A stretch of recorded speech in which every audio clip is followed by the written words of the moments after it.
গতিবিদ্যা HSC গতিবিদ্যার প্রথম অধ্যায় হচ্ছে গতি সম্পর্কিত স্বাভাবিক সরল সূত্রগুলো ইউজ করা হয়েছে। আমরা ওই সূত্রে যেগুলো ম্যাথ আছে ওগুলো দেখার ট্রাই করব। তো কেতাব স্যারের বই যতগুলো ম্যাথ আছে তার সবই সলভ করা হবে ধারাবাহিকভাবে। আর অন্য বইয়ের যেগুলো প্রবলেম সেগুলোও করানো হবে আলাদা আলাদা টাইপ। সেই ধারাবাহিকতায় আজকে প্রথম প্রবলেম হচ্ছে, মানে ম্যাথ করার সময় বেসিকটা ডেভেলপ করা হবে আর কি। একটা বস্তুকণা 35 সেন্টিমিটার ব্যাসার্ধ বিশিষ্ট বৃত্তের পরিধি বরাবর 10 সেকেন্ডে একটা ব্যাসের প্রান্ত থেকে অপর প্রান্তে যায়, তার গড়বেগ ও গড় দ্রুতি কত? তাহলে আমরা যদি একটা বৃত্তপথ চিন্তা করি, একটা বৃত্তপথ, এই বৃত্তপথের ব্যাসার্ধ হলো 35 সেন্টিমিটার, তার মানে কেন্দ্র থেকে পরিধি পর্যন্ত দূরত্ব এটা হচ্ছে 35 সেন্টিমিটার। আর তারপরে বলছে যে বৃত্তের পরিধি বরাবর 10 সেকেন্ডে একটা ব্যাসের এক প্রান্ত থেকে অপর প্রান্তে যায়। তার মানে ব্যাস যদি আমরা একটা চিন্তা করি, এইটা একটা ব্যাস, এটা একটা ব্যাস বৃত্তের, এই ব্যাসের এক প্রান্ত ধরলাম এটা এ, এই এ প্রান্ত থেকে এইভাবে পরিধি বরাবর, পরিধি বরাবর কিন্তু এই পথ না আবার, হ্যাঁ এই পথ, এই পথে যদি আমরা বিতে আসি তো এইটাতে সময় লাগে আসলে 10 সেকেন্ড। ঠিক আছে, তাহলে তোমাকে বের করতে হবে প্রথমে গড় বেগ, তারপর বের করব গড় দ্রুতি। ঠিক আছে, তো দুইটা আলাদা জিনিস। তার আগে আমরা এগুলা ডেফিনেশন গুলো একটু জেনে আসি, আসলে বেগ কি জিনিস। মনে করো বেগকে আমরা এইভাবে বলি, বেগ মানে হইল সরণ বাই সময়। ঠিক আছে, সরণ বাই সময় বা এস বাই টি। আর দ্রুতি মানে হইল দূরত্ব বাই সময়, তার মানে ডি বাই টি। তো আমরা যদি একটা পথ চিন্তা করি এরকম, মনে করো এটা এ পয়েন্ট আর এটা হইলো গিয়ে বি পয়েন্ট। এ থেকে বি এই যে সোজাসুজি দূরত্বটা আছে না, এটাকে বলবো সরণ। ঠিক আছে, আর দূরত্ব কি জিনিস? দূরত্ব হইলো এ থেকে বি বরাবর তুমি যে পথটা হেঁটে গেছো, পুরা পথটাকে বলবো দূরত্ব। ঠিক আছে, তাহলে সরণও একটা দূরত্ব, কিন্তু কেমন দূরত্ব? সোজাসুজি দূরত্ব। আচ্ছা, তাহলে আমরা প্রথমে যদি গড়বেগ বের করতে চাই তাহলে আমাদের সরণ চিন্তা করতে হবে। তো সরণ মানে কি? যেহেতু আমরা সরণ মানে জানি সোজাসুজি দূরত্ব এ থেকে বি এর মধ্যে, তাহলে আমরা এই পরিধি বরাবর এই দূরত্ব কনসিডার না করে এ থেকে বি বরাবর সোজা দূরত্ব চিন্তা করব। তাহলে গড় বেগ কি হবে? গড় বেগ ইকুয়াল সোজাসুজি দূরত্ব কত? ওরা বলেছে ব্যাসার্ধ হচ্ছে 35 সেন্টিমিটার, তাহলে ব্যাস কত হবে? নিশ্চয়ই 70 সেন্টিমিটার, 35 × 70। আর এতটুকু যাইতে সময় লাগছে কত? 10 সেকেন্ড। তাহলে 10 দিয়ে ভাগ করব, ভাগফলটা আসে মোটামুটি, এটা যেহেতু সেন্টিমিটারে নেওয়া আর নিচেরটা সেকেন্ড, তাহলে সেন্টিমিটার পার সেকেন্ড। আর যদি আমরা গড় দ্রুতি বের করি, গড় দ্রুতি বের করি, তো গড় দ্রুতি মানে মোট দূরত্ব, মানে যে পথে ওই গেছে আর কি, ওই বস্তুকণাটা যেই পথ দিয়ে গেছে, কোন পথে গেছে ও? এ থেকে বি বরাবর এই পথে। তাহলে আমাদের সোজাসুজি দূরত্ব না নিয়ে এবার পুরা দূরত্বটুকু নিতে হবে, কারণ এটা গড় দ্রুতি, যেহেতু দ্রুতি বললে দূরত্ব নিতে হয় বাই সময়। তো কতটুকু দূরত্ব? দেখো তো, এটা একটা বৃত্তের অর্ধেক পরিধি। তো পুরা বৃত্তের পরিধি কত বলো তো? পুরা বৃত্তের পরিধি হইল 2πr। তাহলে তার অর্ধেক দরকার আমার, মানে তার অর্ধেক হইলে হাফ দিয়ে গুণ করে দেব। আর এইটা ঘটতে এটা মোট দূরত্ব পেয়ে গেছি। আর মোট দূরত্বকে কি করব? মোট সময় দিয়ে ভাগ করব। টাইম কত লাগছে? 10 সেকেন্ড। তো এবার যদি একটু ক্যালকুলেশন করি, এই দুই কেটে দেয়, তাহলে উপরে থাকে পাই ইন্টু আর। আর মানে তো ব্যাসার্ধ, আর তোমাদেরকে বলে দেওয়া আছে প্রশ্নে ব্যাসার্ধ 35 সেন্টিমিটার, তাহলে 35 আর নিচে কত থাকে? 10। তো তোমরা যদি এটা ক্যালকুলেশন করো, ক্যালকুলেটারে বসাই, তাহলে মোটামুটি 11 পয়েন্ট সামথিং আসবে, 10 দশমিক সামথিং, তার মানে 11-র খুব কাছাকাছি আর কি, হ্যাঁ? তাহলে 11 সেন্টিমিটার পার সেকেন্ড বলে দিতে পারি। পরের প্রশ্নে বলা আছে, দেখাও যে দুটো সমমানের সমবিন্দু বেগের লব্ধি তাদের অন্তর্গত কোণকে সমদ্বিখণ্ডিত করে। তো আমাদেরকে দুটো সমমানের দুইটা বেগ ধরে দিতে হবে। আমরা জানি বেগ অবশ্যই ভেক্টর রাশি, আর সমবিন্দু বলতে বোঝাচ্ছে যে একই বিন্দু থেকে দুইটা বেগ বের হয়েছে, এরকম একটা ব্যাপার আর কি, এরকম একটা জিওমেট্রিক্যাল ফিগার। তো আমরা একটা বেগ চিন্তা করলাম, সাপোজ ভি। যেহেতু সমবিন্দু তাহলে একই বিন্দু থেকে বের হয়েছে, আরো একটা বেগ ধরলাম ভি।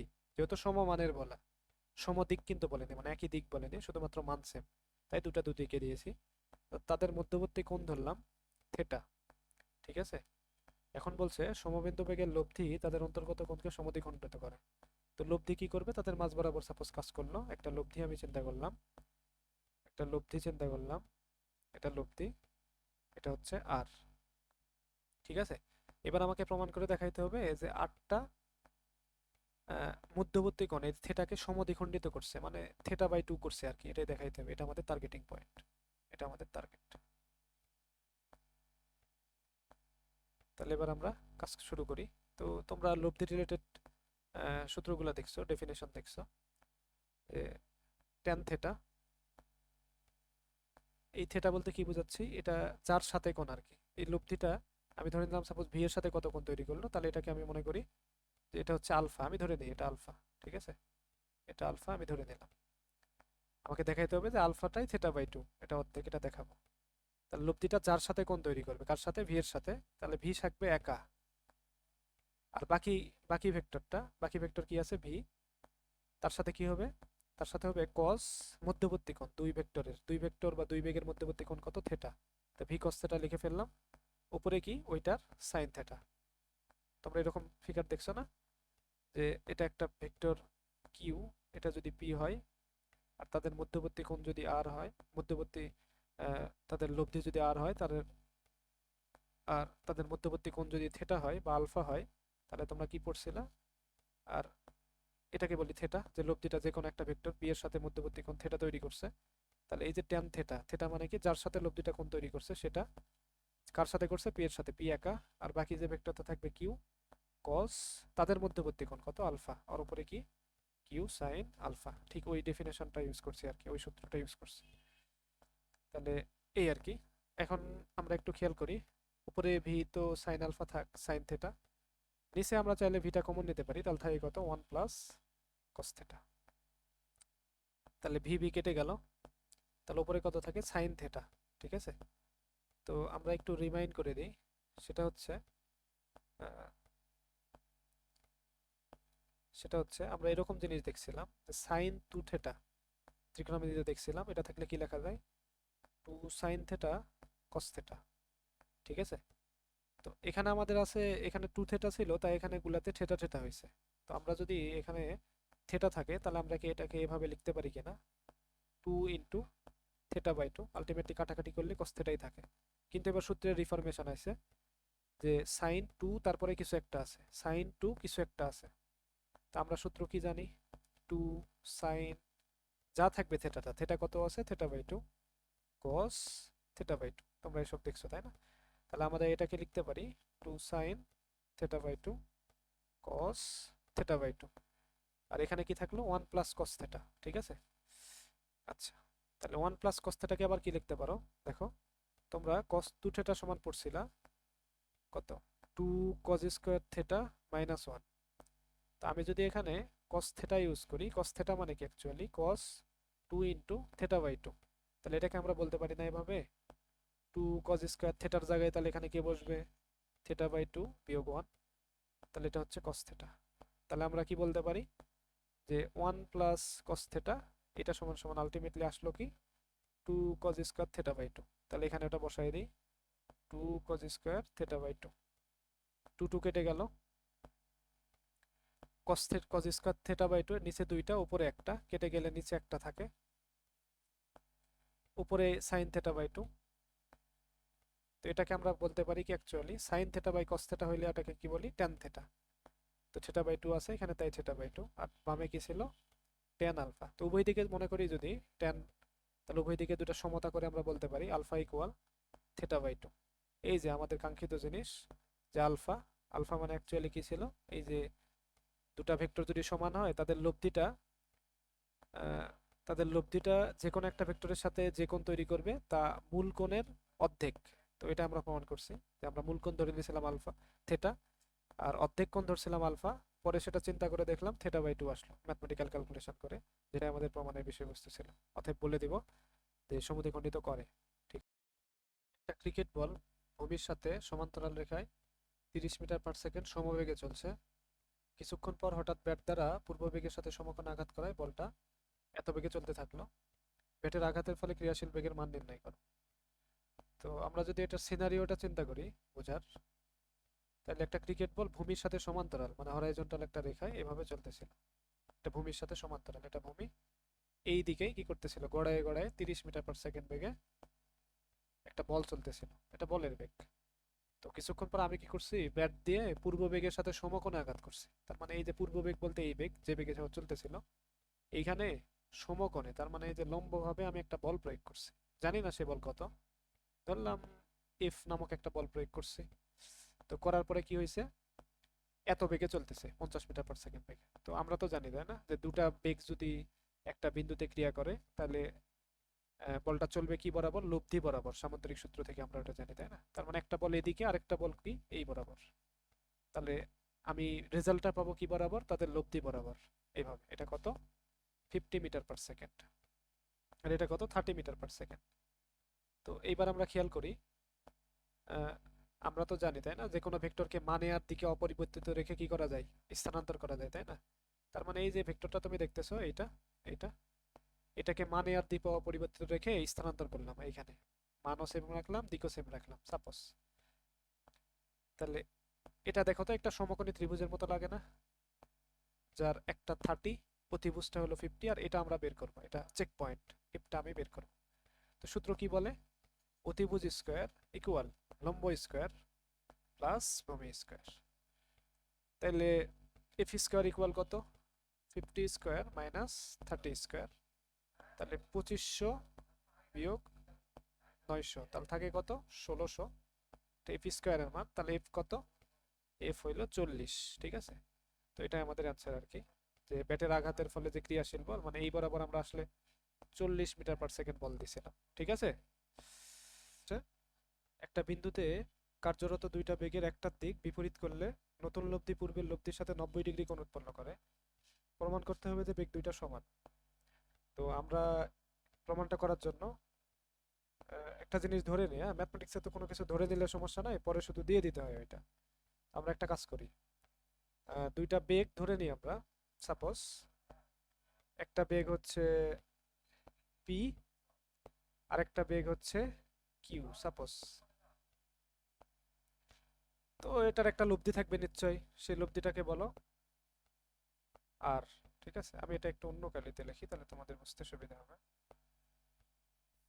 এইবার বলছে, তো দুইটা বেগের একটাকে বিপরীত করতে হবে, তার মানে পি সাপোজ এইদিকে আছে, এটাকে একটু বিপরীত করে দিই আমরা। বিপরীত করা মানে কি, 180 ডিগ্রি মানে উল্টেই দেওয়া, তাই তো, 180 ডিগ্রিতে উল্টাই দেওয়া। এটা সাপোজ মাইনাস কিউ, তো এটাই। তাহলে এখন নতুন লব্ধিটা এদের মাঝখান দিয়ে যাবে, সেই লব্ধিটাকে সাপোজ বলো আর প্রাইম, আর ওটা আর। এখন ওরা দাবি করছে যে এই দুই লব্ধির মধ্যবর্তী কোণ হবে 90 ডিগ্রি, এটা হবে 90 ডিগ্রি। ঠিক আছে, তো এটা যদি হয় আর কি, তাইলে আমাদের দেখাইতে হবে যে দুইটা বেগ তুমি যে দুইটা ধরে নিছো, একটা পি আর একটা কিউ, এই দুটো সমান হবে। তো আসো আমরা এটা একটু প্রমাণ করার ট্রাই করি। তো আমরা কিন্তু কিছু জিনিসপত্র জানি, সেটা কি, যে দুইটা ডট গুণফল, সাপোজ এ আর বি দুইটা ডট গুণফল যদি 0 হয়, তার মানে কি, তাদের দুটার মধ্যবর্তী কোণ 90 ডিগ্রি। কেমনে, এ ডট বি সমান তুমি কি শিখছিলা, এ বি cos থিটা, তো সেটা ইকুয়াল 0। তার মানে cos থিটা ইকুয়াল 0।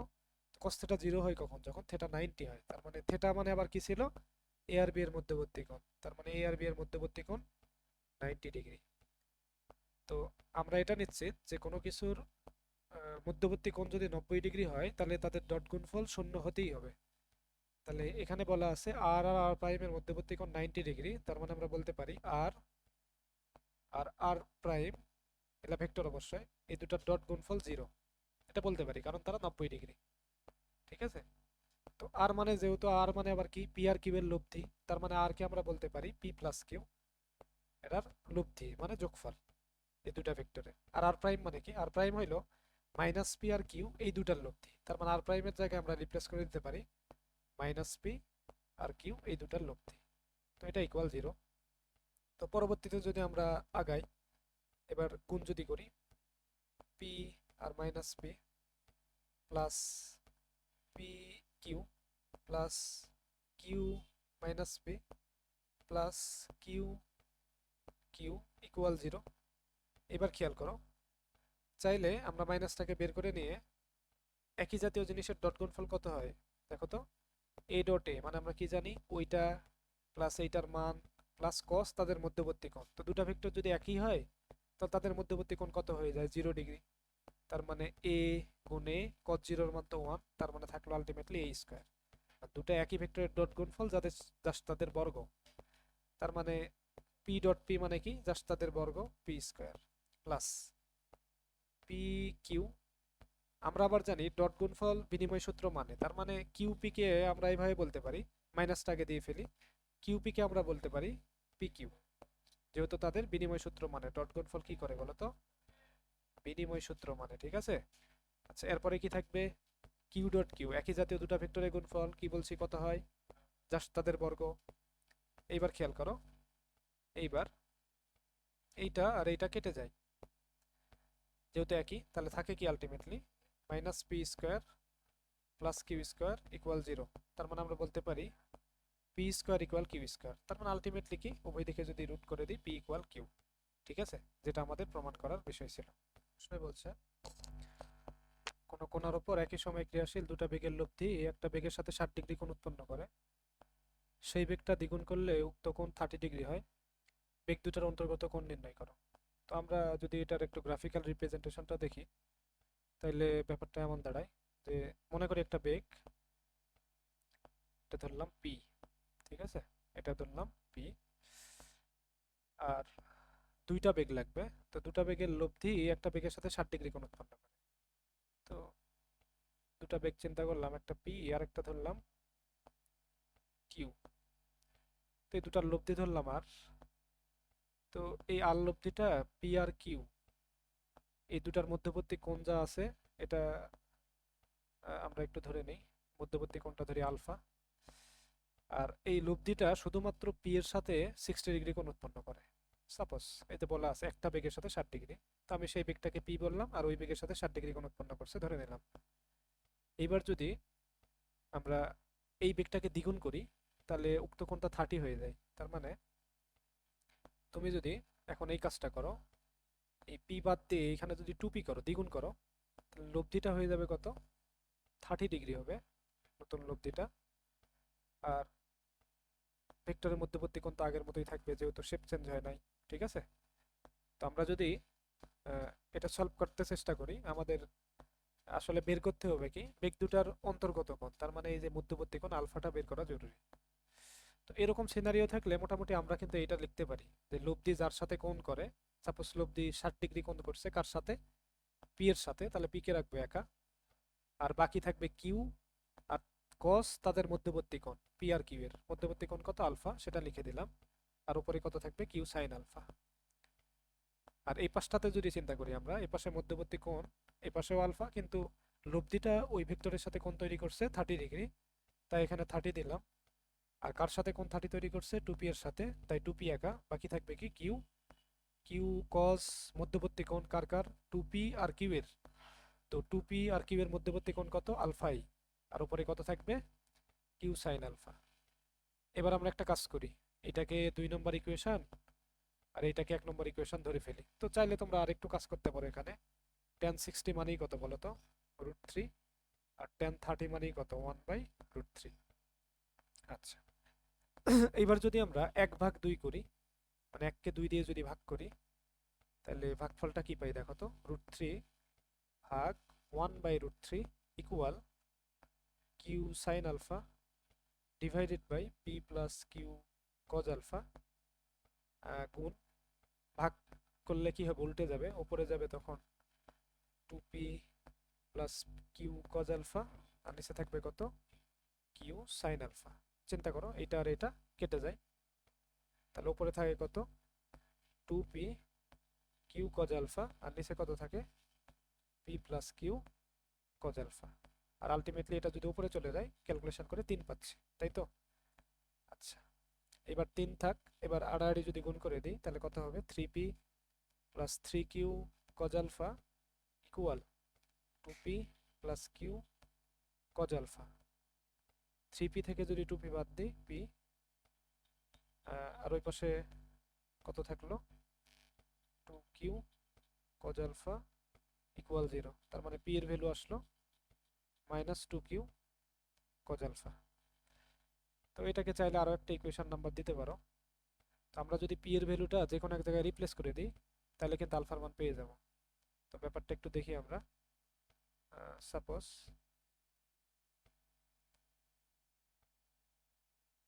তাহলে √3 থাক, আর পি এর জায়গায় আমরা চাইলে কত বসাইতে পারি, 2q cos alpha plus Q cos alpha, আর উপরে কত, কিউ sin আলফা।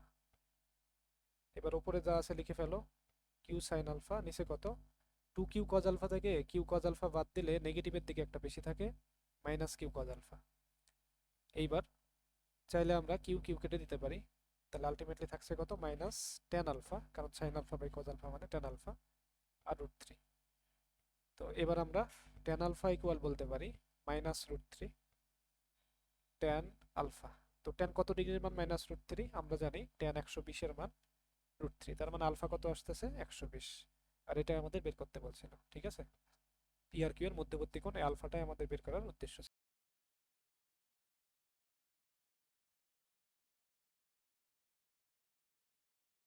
এবার আসো আমরা পরের প্রবলেমে আগাই। আহ, একটা বস্তুর উপর 3 metre per second, 7 metre per second, 8 এত বেগে ক্রিয়া করে সাম্যাবস্থা রক্ষা করে। তারপরে বলছে বৃহত্তর এবং ক্ষুদ্রতর বেগ দুইটার অন্তর্গত কোণ নির্ণয় করতে বলছে। তো এই উপরের প্রশ্ন আর নিচের প্রশ্নটা হুবহু সেম, যদি একটু পড়ে দেখো, জাস্ট খালি মানগুলো আলাদা, তাই না। উপরে 3 7 আর 8, আর নিচে 3 5 7, তাই একটা বুঝলে বাকিটা বুঝতে পারবে এমনিতেই। একটা বস্তু কোণা, তার উপরে 3 metre per second, 7 metre per second, আর 8 মিটার পার সেকেন্ড বেগে তিনটা বল ক্রিয়া করছে। তো 3 বলের ক্রিয়ায় ওই বস্তুটা সাম্যাবস্থায় আছে, মানে কোনো নড়াচড়া করতেছে না, ঠিক আছে। তো আমাকে বলছে বৃহত্তর এবং ক্ষুদ্রতর বেগ দুইটার অন্তর্গত কোণ বের করতে বলছে। তো এখানে বৃহত্তরকে সবচেয়ে বড় 8, আর সবচেয়ে ছোটকে 3, এই দুটার মধ্যবর্তী কোণ এইটা বের করব, ঠিক আছে। তো এই কোণটাকে আমরা বলি আলফা।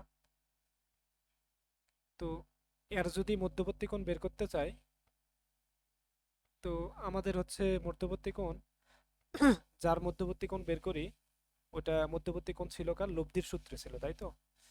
তো আর আমরা আবার জানি যে দুটা ভেক্টর যদি ক্রিয়া করে একটা বিন্দুতে, লব্ধিটা ঠিক কাজ করে ঠিক তার মাঝ বরাবর।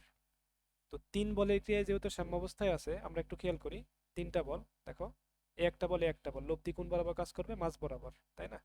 তার মানে এই দুটা বল না লেখা যে কথা, একটা বল লেখা সেম কথা, ঠিক আছে। এই দুইটা বলের লব্ধি যেহেতু এটা, তার মানে দুইটা বল মিলিয়ে এই বল প্রতিষ্ঠিত হয়েছে, তাই এই বলকে প্রতিহত যে করা যে কথা, এই বাকি দুইটা বলকে প্রতিহত করা সেম কথা। তাহলে এই বলটাকে যদি আমরা নালিফাই করতে চাই, তাহলে এই বলের বিপরীতে সমান আর বিপরীতমুখী একটা বল দরকার। তো সেম কাজ এইখানে, আমরা চাচ্ছি 8 আর 3 এর লব্ধি বের করতে। তো এই লব্ধিটার মাঝ বরাবর কাজ করবে, আর এই বলটা এর বিপরীতে যে বল আছে 7, তার সমান এবং বিপরীতমুখী হইতে হবে, নাইলে তো নালিফাই হয়ে একদম কাটাকাটি করে জিরো কোনোভাবেই সম্ভব না, তাই না। তার মানে এটা আলটিমেটলি কত হওয়া উচিত, -7 মিটার পার সেকেন্ড, তাই তো। আচ্ছা, এবার আসো আমরা লব্ধি সূত্র অনুযায়ী বলতে পারি যে লব্ধি স্কয়ার ইকুয়াল পি স্কয়ার, তার মানে বাকি দুই ভেক্টর যেগুলো আছে তাদের বর্গের যোগফল প্লাস 2 ইন্টু 8 ইন্টু 3 কস তাদের মধ্যবর্তী কোণ, 8 আর 3 এর মধ্যবর্তী কোণ কত, আলফা। তাহলে 7 উপর স্কয়ার মানে 49, 8 উপর স্কয়ার মানে 64, 3 উপর স্কয়ার মানে 9, 8 দুগুণ 16, 348 কজ আলফা। তো তোমরা একটু যদি বিয়োগ টিয়োগ করো কত আসে দেখো তো, 40, 40 থেকে 64 যদি বাদ দিই, -24 ইকুয়াল 48 কজ আলফা। তার মানে কজ আলফা ইকুয়াল আসতেছে -24/48 বা -হাফ। তাহলে আলফা ইকুয়াল কত, কজ ইনভার্স -হাফ, খুব পরিচিত। এই কোণ কত ডিগ্রি বলো তো, 120 ডিগ্রি। তাহলে এইভাবে তোমরা এফ নাম্বারও করতে পারো, ঠিক আছে। এখানে বলা আছে 20 কিলোমিটার পার আওয়ার বেগে একটা চলন্ত বাস 40 মিটার পার সেকেন্ড বেগে কোনো দিকে নিক্ষেপ করলে তা বাসের সাথে লম্বভাবে চলবে। তো আমি ধরে নিলাম এই দিকটা সেই দিক যেই দিকে বাস 20 কিলোমিটার পার আওয়ার বেগে চলতেছে।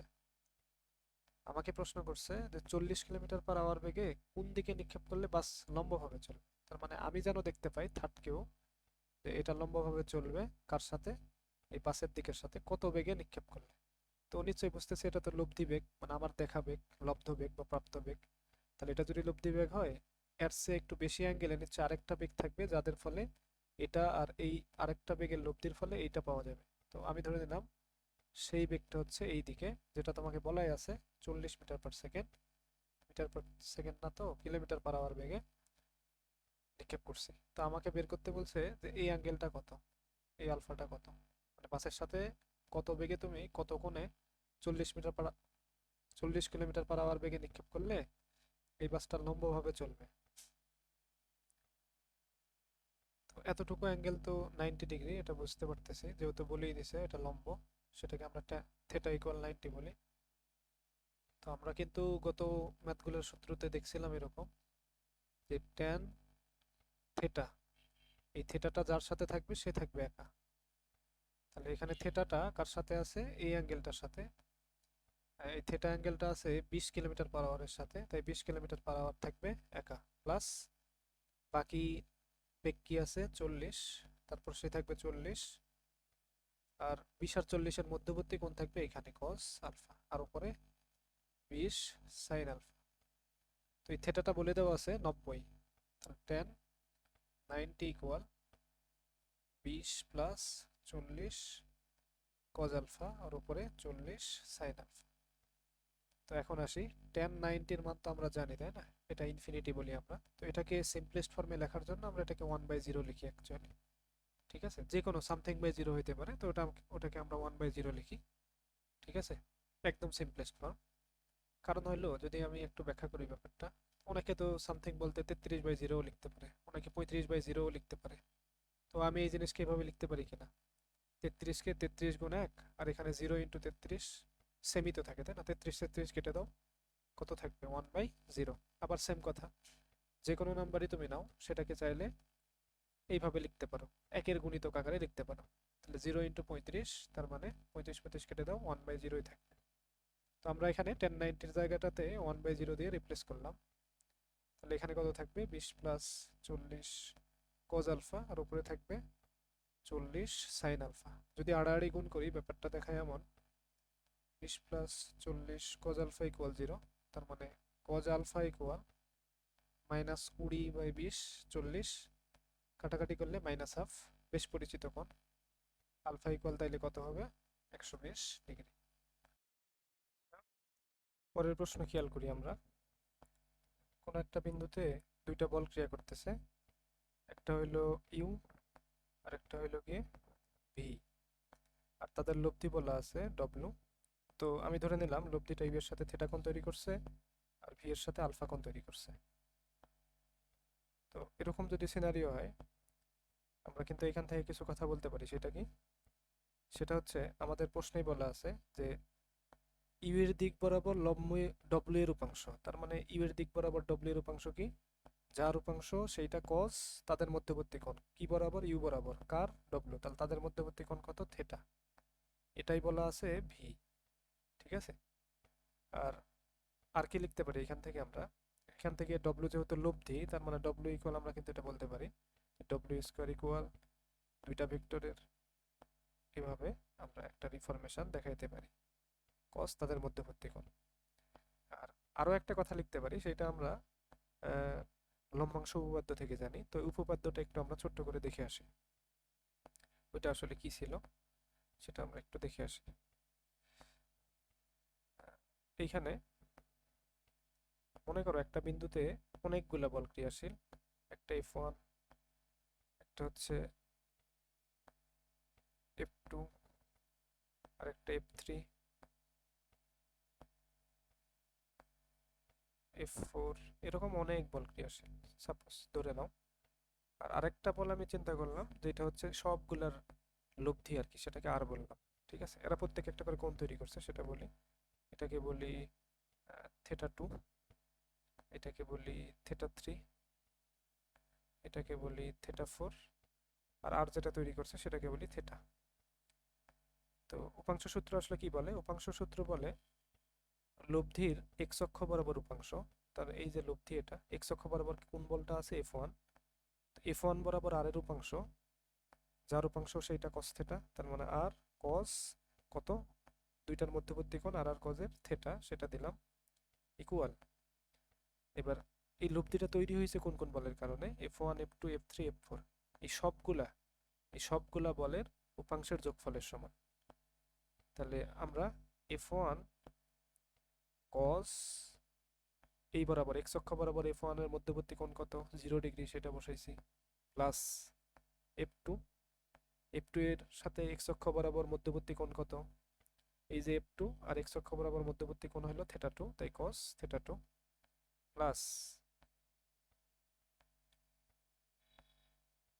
প্লাস F3 cos মধ্যবর্তী কোণ কত θ3, ঠিক আছে, প্লাস F4 cos θ4। আসলে সূত্রটাই এমন যে, আর সাইন দিয়ে বললে তো আমরা জানি শুধুমাত্র cos গুলোতে সাইন বানিয়ে নিব। x অক্ষ বরাবর লব্ধির উপাংশ উপাংশগুলোর x অক্ষ বরাবর উপাংশের যোগফলের সমান, এটাই আর কি। ওটাকে আমরা ম্যাথমেটিক্যাল ফর্মে দেখাইছি। তো এখানে আমরা যদি সেম জিনিস খাটাই, যে লব্ধির x অক্ষ বরাবর উপাংশ, তার মানে w, x অক্ষ বরাবর কি আছে u আছে, তাহলে w আর u এর মধ্যবর্তী কোণ কত থেটা, তার মানে w cos থেটা, এটা ইকুয়াল বলতে পারি উপাংশগুলার x অক্ষ বরাবর উপাংশের যোগফলের সমান। এই w কার কার কারণে তৈরি হয়েছে, একটা u আর একটা v, তার মানে w এর উপাংশ u আর v। তাহলে আমরা u এর উপাংশ x অক্ষ বরাবর আগে নিব, u তো x অক্ষ বরাবরই, তার মানে এখানে মধ্যবর্তী কোণ 0, প্লাস v cos তাদের মধ্যবর্তী কোণ কত x অক্ষ বরাবর আলফা। তো এটাকে যদি আমরা একটু ক্যালকুলেশন করি, দেখতে ব্যাপারটা এমন দাঁড়ায় যে w cos θ equal u cos 0, cos 0 এর মান তো 1 আমরা জানি, তার মানে u plus v cos alpha. u cos θ এর মান আমরা কিছুক্ষণ আগে দেখছি, w cos θ এর মান সেটা হচ্ছে v, ওটা লিখে দিলাম u plus v cos alpha. তাহলে v cos আলফা সমান থাকতেছে v মাইনাস u, তার মানে আলটিমেটলি cos আলফা ইকুয়াল বলতে পারি v minus u by v। আমাদের আলফা ইকুয়াল বের করতে বলছে, মধ্যবর্তী কোনটা জানতে পারছে, দুটো বেগের মধ্যবর্তী, আমরা যেটাকে আলফা ধরছিলাম সেই আলফার মান যদি বের করি, তাহলে cos inverse v minus u by v আসবে আর কি। তো এটা গেল আমাদের প্রথম প্রমাণ। আর দ্বিতীয় প্রমাণটা একদম ইজি। দেখো cos আলফা সমান তুমি কিন্তু বের করে ফেলছো এখানে, এখান থেকে যদি আমরা একটা কাজ করি, cos আলফা সমান v minus u by v তুমি জানোই, তো আমরা যদি এই ইকুয়েশন এটা বসাই দিই, তাহলে ব্যাপারটা কেমন দাঁড়ায়,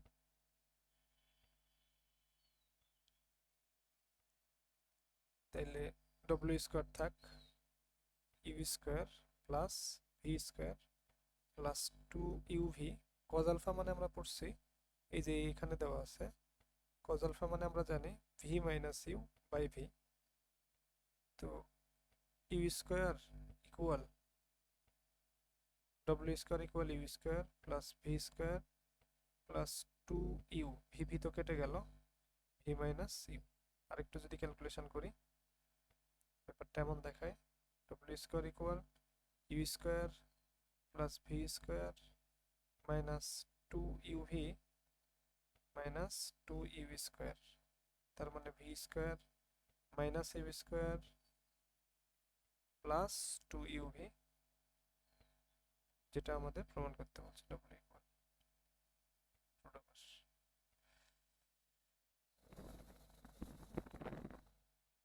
ঠিক আছে। w square equal u square plus v square plus 2uv minus 2 square, simple just গুণ করে দিলাম, তারপরে w ইকুয়াল কত আসে এইটা, এটা আমাদের প্রমাণ করতে বলছে। দিকে 20 কিলোমিটার/আওয়ার বেগে চলমান একটা বস্তু কোণায় কি বেগ সংযুক্ত হইলে কোণাটি এত বেগে উত্তর দিকে চলতে থাকবে।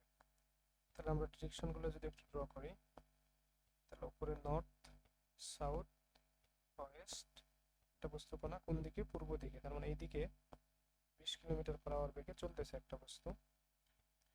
এর সাথে এমন একটা বেগ আমি সংযুক্ত করব যাতে করে এই গাড়িটা এখন পূর্ব দিকে না, একদম সোজা উত্তর দিকে চলতে শুরু করে 15 কিলোমিটার/আওয়ার। তার মানে এইটাকে এই বেগের সাথে আমি কিছু একটা বেগ সংযুক্ত করব, তারপরে এটা পাবো, তার মানে 15 কিলোমিটার/আওয়ার, এটা অ্যাকচুয়ালি লব্ধি বেগ, তাই তো। তো লব্ধি বেগ আসলে কিভাবে তৈরি হয়, দুটা বেগের মাঝখানে কোথাও জায়গায়, তাই না। মানে 20 কিলোমিটার পার আওয়ার, এটা তো অ্যাকচুয়ালি এইদিকে কাজ করতেছে, এইটা এইদিকে। তাহলে আরেকটা বেগ নিশ্চয় লব্ধি বেগের ডান পাশে বাম পাশে কোথাও এরকম। তো লব্ধি বেগটাকে আমরা আর বলি, ঠিক আছে। তো আমরা আবার শিখছিলাম যে কোনো ভেক্টরকে মানে আর দিকে অপরিবর্তিত রেখে স্থানান্তর করা যায়। তাহলে এই ভেক্টরটাকে আমরা মান দিক অপরিবর্তিত রেখে একটু স্থানান্তর করি, এখানে আমরা চিন্তা করি। তাহলে এটার মানও কত হয়ে যাবে, 20 কিলোমিটার পার আওয়ার। তাহলে লব্ধি কত, এই যে আর, এইটা আর, ঠিক আছে। তাহলে এই আটটাকে দেখতে অনেকটা এটা ত্রিভুজ যদি চিন্তা করি মনে মনে, তাহলে ত্রিভুজটার এটা হচ্ছে অতিভুজ, কারণ এটা তো সমকোণ, যেহেতু দুই দিকের মধ্যবর্তী কোণ, পূর্ব আর উত্তরের মধ্যবর্তী কোণ 90। তাহলে বাকি দুটা লম্ব আর ভূমি। তাহলে লব্ধি কি করে পাবো, R equal root over 15 square plus 20 square plus 2 × 15 × 20 cos তাদের মধ্যবর্তী কোণ, ঠিক আছে। মধ্যবর্তী কোণ কত, দুইটার মধ্যবর্তী কোণ আমরা দেখছি 90। তো cos 90 এর মান তো 0, এটা একদম 0 করে দিলাম। আর এখান থেকে আসে যোগ যদি আমরা করি 625 এর মতো আসে, এটার মান হলো 25। যেহেতু কিলোমিটার/আওয়ারে দেওয়া, তাই হিসাবটাকে কিলোমিটার/আওয়ারে লিখলাম। আচ্ছা, লব্ধি বল পাইছি। এবার আমরা যেহেতু জানি যে বেগ একটা ভেক্টর রাশি, শুধু মান বের করলে হবে না, এই জন্য আমরা দিকটাও মেনশন করব। তো দিক আসলে এই যে আমি এত বেগে তাহলে ধাক্কা দিছি বিশের সাথে, সেটা আসলে কতটুকু, আমরা যদি একদম স্থির কাঠামো এক্স অক্ষ থেকে চিন্তা করি, তাহলে অ্যাঙ্গেলটা মোটামুটি আলফা, এই অ্যাঙ্গেলটুকু। তাহলে আমরা কিছুক্ষণ আগে গত পর্বে দেখলাম যে লব্ধির এক্স অক্ষ বরাবর উপাংশ, এটা আসলে কতটুকু, এই উপাংশগুলোর এক্স অক্ষ বরাবর উপাংশের যোগফলের সমান। তো এখানে খেয়াল করো, 15টা হচ্ছে লব্ধি, আর এদিকে 20 কাজ করতেছে, এদিকে 15, 15টা লব্ধি, আর এইদিকে হইল গিয়ে আর, ঠিক আছে। তো অনেকেই কনফিউজড হতে পারে, এখানে আর কে লব্ধি ইউজ করলাম, এখানে আবার এটা কেন।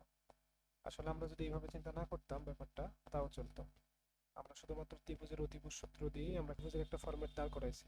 তো অতিভুজ স্কোয়ার সমান কি লিখতে পারি, লম্ব স্কোয়ার প্লাস ভূমি স্কোয়ার, তার মানে রুট ওভার 625 ইকুয়াল 25 কিলোমিটার/আওয়ার, এই তো। তার মানে আর ইকুয়াল এইটা। তো এই ত্রিভুজের এই যে আর, যেটা এই বলটাই আমি দিয়েছি 20 কিলোমিটার/আওয়ারের সাথে, দেওয়ার কারণে 15 কিলোমিটার/আওয়ার উত্তর দিকে একটা আমি বেগ পেয়েছি। তো এটা আমরা বের করলাম কত, 25 কিলোমিটার/আওয়ার। এবার আমি বের করব এই অ্যাঙ্গেলটুকু। তো যেহেতু বেগ ভেক্টর রাশি, তো আমরা লম্বাংশ উপপাদ্য পড়ছি যে লব্ধির এক্স অক্ষ বরাবর উপাংশ, লব্ধিকে 15, তাহলে 15-র এক্স অক্ষ বরাবর মানে 20 বরাবর উপাংশ 15 কস তাদের মধ্যবর্তী কোণ, তাহলে 15 আর 20-এর মধ্যবর্তী কোণ 90 ইকুয়াল উপাংশ কে 20 আর 25। তাহলে 20-এর এক্স অক্ষ বরাবর অংশ কত, 20 কস এক্স অক্ষের সাথে 20-এর কোণ কত 0 ডিগ্রি, প্লাস 25 এক্স অক্ষ বরাবর কোণ কত আলফা, তাই কজ আলফা। কজ 90-এর মান তো 0, তার মানে পুরো টার্মটাই পাশে 0। 20 কজ 0-এর মান 1, তাই শুধু 20 প্লাস 25 কজ আলফা। তাহলে কজ আলফা ইকুয়াল কত হচ্ছে, -20/25। যদি উপরে নিচে 5 দিয়ে ভাগ করি, -4/5। তাহলে আলফা ইকুয়াল কত হবে, কজ ইনভার্স 4/-4/5। তাহলে এত কোণে আর এত বেগে যদি আমরা 25 কিলোমিটার/আওয়ারের সাথে যুক্ত করি বেগ, একটা বেগ, তাইলে আমরা মোটামুটি 15 কিলোমিটার/আওয়ার বেগে উত্তর দিকে একটা বেগ পাবো।